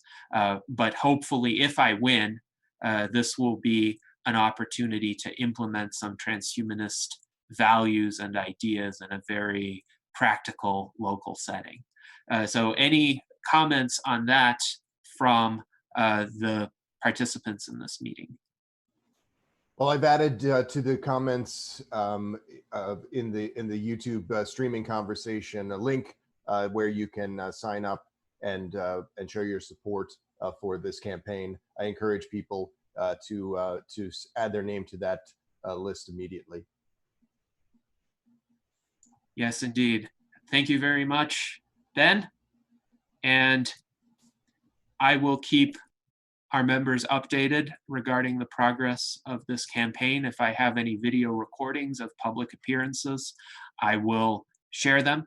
I do have on the campaign website a recording of a forum that the 2018 candidates, including myself, were present at, where I provided some remarks as to my vision for the Indian Hills General Improvement District and the sort of role that I would have as a trustee. Now, to those of you who are life extension supporters, I have added a campaign promise this time that I think is particularly important to highlight, and that is the Board of Trustees members receive a small salary, $500 a month.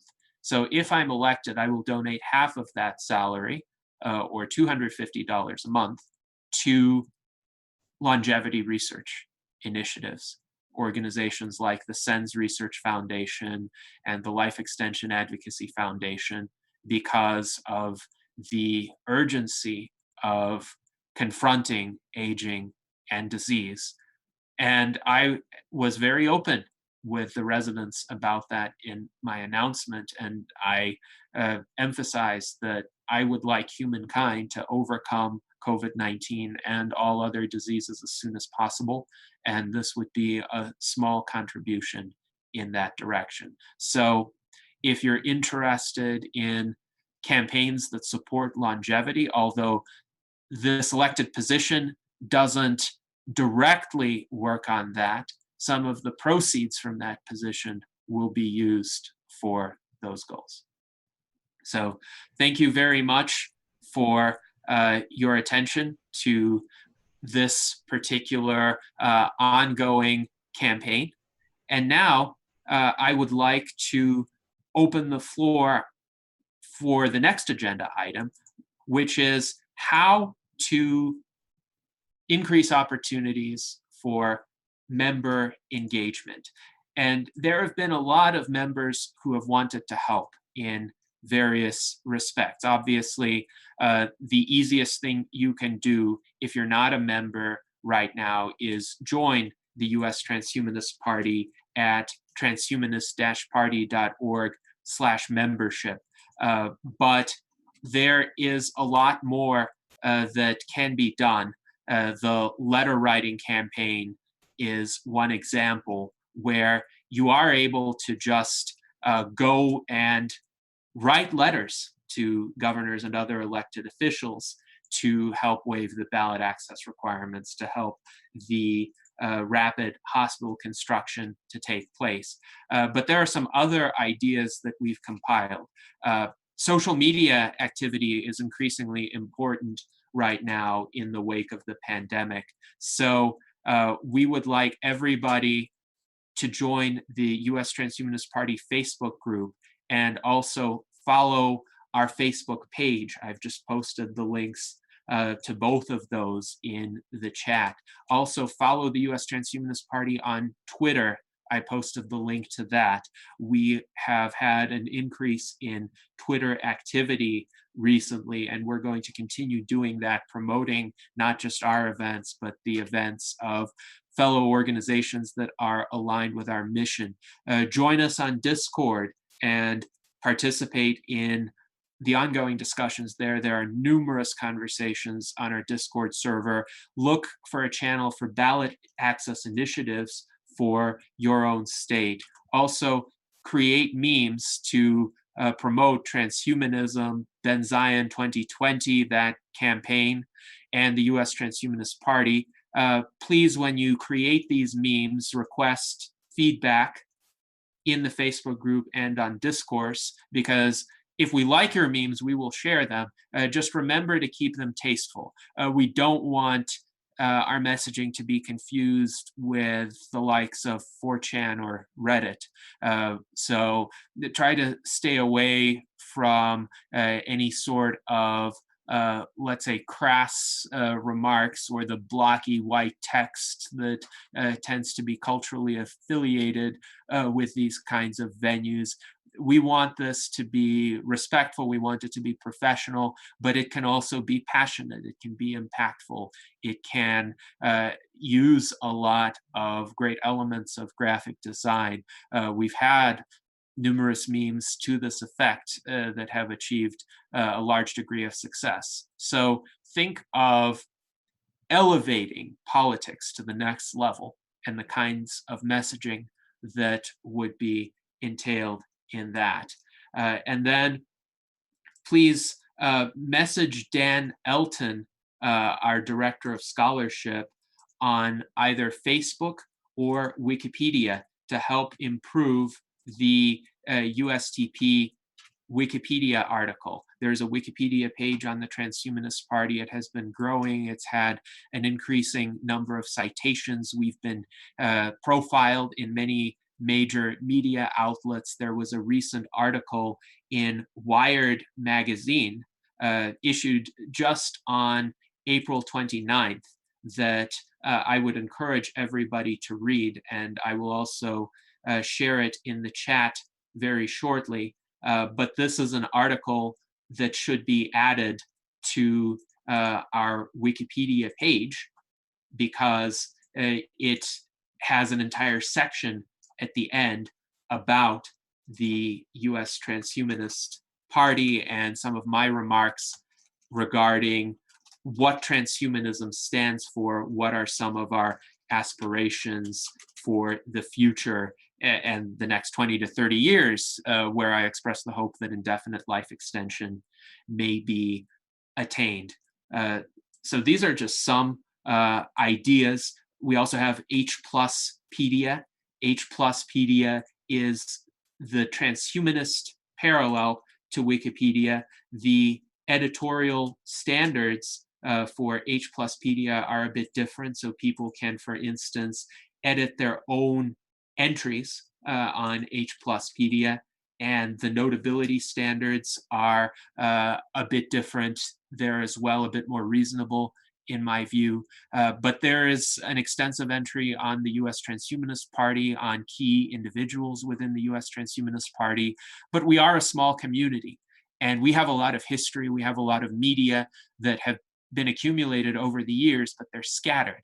And the more often they're cited, the more often they're referenced, the more often they are compiled into coherent narratives, the easier it will be for people to find out about our movement and what happened, and to dispel some common misconceptions.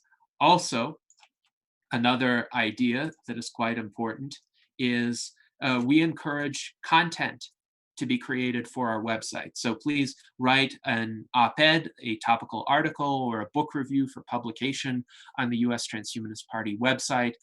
We are planning to ramp up publication in the coming weeks, and a recent example of that has been Pavel's article on othering, but we hope to have a lot more new content along these lines as well.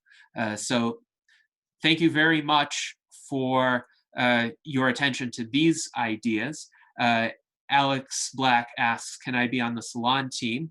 And my response would be, you're welcome to join us as a guest in subsequent salons. I think what we're going to do is each weekend, we're going to feature one or a few guests from the transhumanist community or from outside of it, along with the US Transhumanist Party officers who would like to participate. And we'll have this be a kind of guided discussion, and we would live stream these events so that everyone else would be able to view them on YouTube. And with that, I would also open up the floor to the other officers on this meeting. What other ideas would you suggest for increased member engagement? What people can do in the near term to contribute to the work of the US Transhumanist Party? Well, I would like to say that we need to keep up the pressure.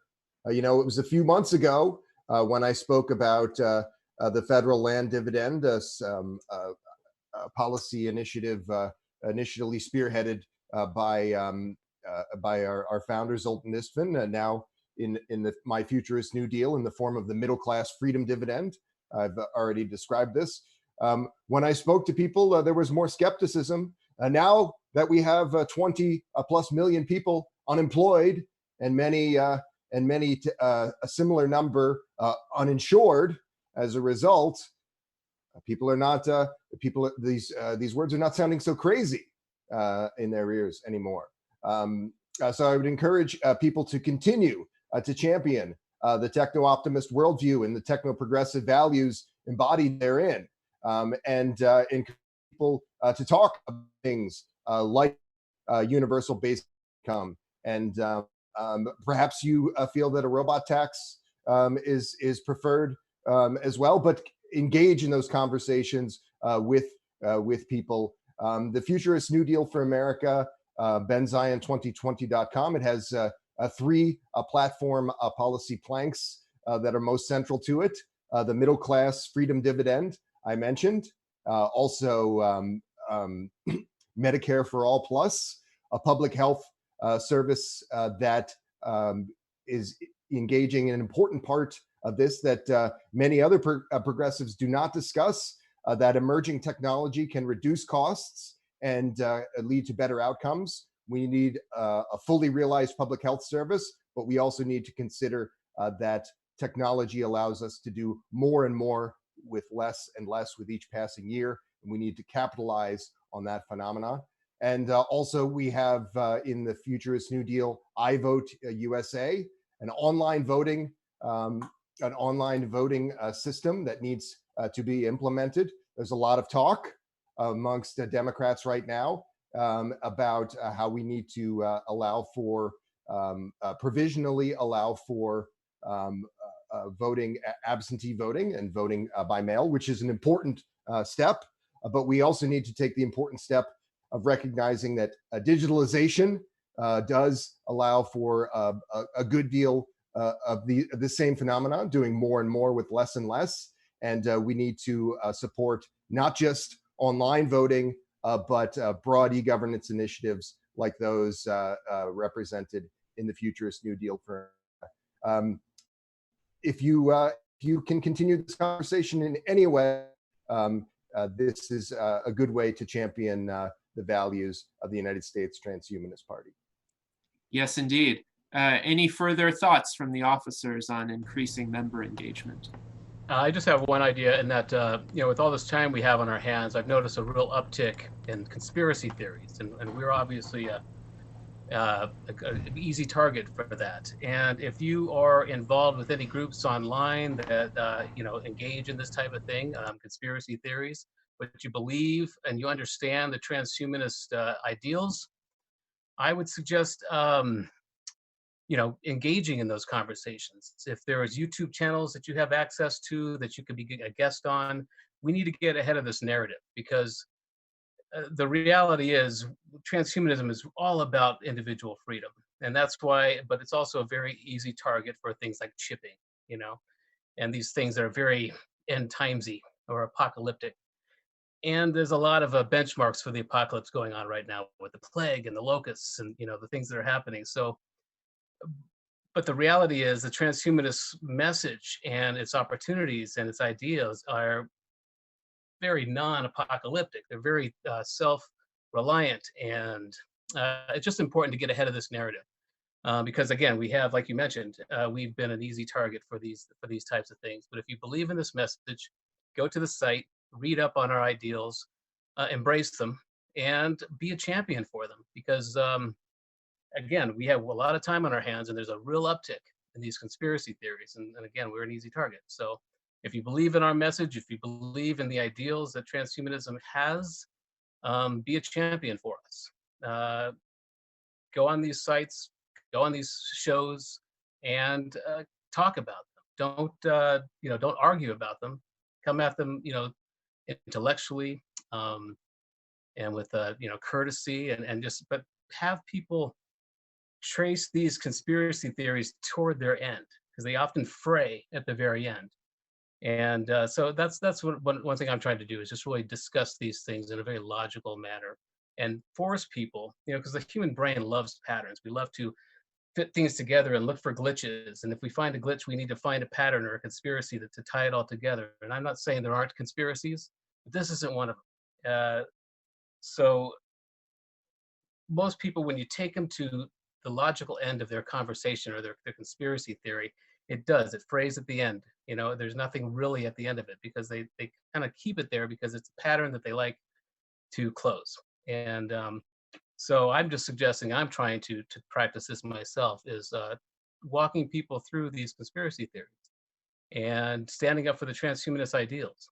So that's one thing I would do, is just become a champion for what we believe in. Yes, and that is a great suggestion, Tom. I would like to generalize it by saying that if you believe that you have more spare time on your hands, use it to spread accurate information about transhumanism, about emerging technologies, what they can and cannot do.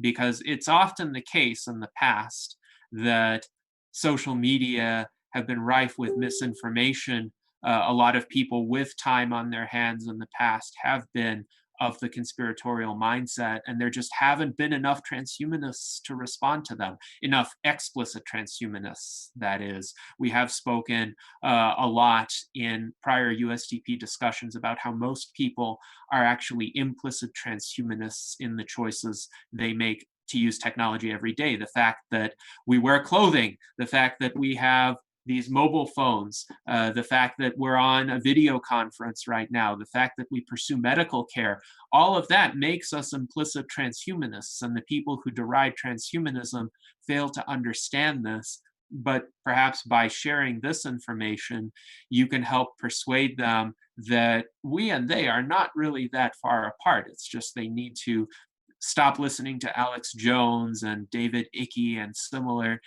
kinds of nonsense peddlers who are impinging on our ability to effectively defeat COVID-19 and other diseases. So with that, any sort of online spreading of our content, of this video recording, of other USTP articles or videos, anything that has been linked in the video description or in the comments here would be helpful. So with that, any further thoughts from the officers on opportunities for member engagement? I would suggest that we start small specific projects. It could be like, for example, like sending the letters to the governors, or building some software or something else. Because my experience with the open source communities shows that it's very easy to unite and engage people with something very specific and narrow, rather than very broad and deep. And as a transhumanist, we known as we like to talk about future, but we don't know how to get there specifically. And I think organizing some project with a specific outcome on our umbrella of the USDP would be helpful to engage people into the movement. Yes, thank you, Pavel. And those are great ideas. You've been involved, of course, with the Corona tracking app and its development recently, and that's an example of a very specific project which has attracted a lot of interest, and it's an open source project as well. So please do check that out also. And David, you had some thoughts. Yeah, I just wanted to say that there's an adage that says all politics is local. And many times local things are people to people. So like Gennady, you running in a local race helps point people towards how transhumanism affects in that way. Now, we don't all have to go out and run for office, but I'd like to consider that if you have a transhumanist party organization of some type in your state, maybe they have a Facebook page, support that, point that out to other people. We do here in Arizona. If you don't have a local organization in your state, you don't have an online presence, consider setting one of those up. Some people maybe find that more relatable than going to something at the national or international level. So consider those thoughts. Yes, indeed. Thank you very much, David. And with regard to Facebook groups, we do have Facebook groups for various state-specific transhumanist parties. And if we don't have them, it's because we still need a critical mass of people to put together such Facebook groups. But if you're in the following states, you should be able to find an existing community, and those would be Arizona, California, which has a website rather than a Facebook group, but please reach out to Newton Lee, the chairman of the California Transhumanist Party, because they have been quite active. We have Facebook groups for Kentucky, Maryland, Michigan, Nevada, New York, Texas, and Washington State. There are also some Facebook pages that have been unfortunately defunct or largely defunct for Colorado, Illinois, Virginia. But for those states, if we can create Facebook groups that are more active, we can reclaim some of the organized activity in those states. I'm still trying to get into contact with the admins of some of those pages, particularly Illinois and Virginia, to get them to essentially transfer control to people who are currently within those states who want to pursue these activities. But if your state wasn't mentioned in my discussion just now, let me know and we can set up Facebook pages for you in order to essentially continue this pattern of local organization. We encourage people to hold meetups and record them and give presentations in your local communities and record them and write articles about transhumanist developments in your area and share them for publication on our website. That's how we keep one another aware of what is happening that is relevant to our pursuits.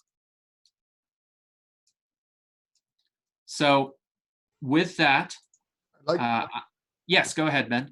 I'd like to have another brief aside in support of what Tom said a few moments before, which is that we should this impulse to confusion and conjecture, but also resist an impulse and encourage others to resist an impulse to a jingoistic, hyper-nationalistic sentiments and signaling.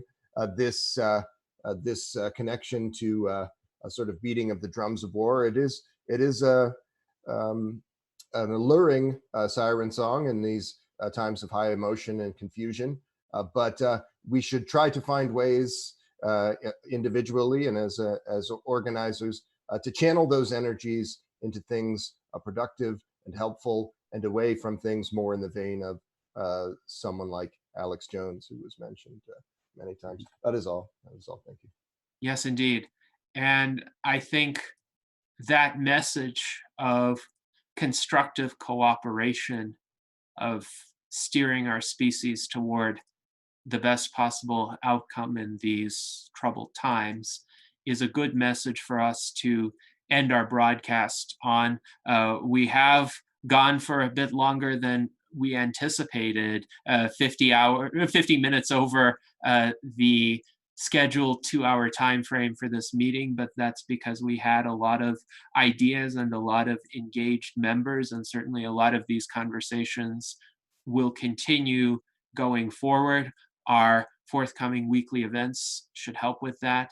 But in the meantime, thank you to our officers for participating. Thank you to our commentators on YouTube for tuning in. And this recording will be available after the live stream ends. So please keep sharing the same link to point people to this discussion. Thank you very much.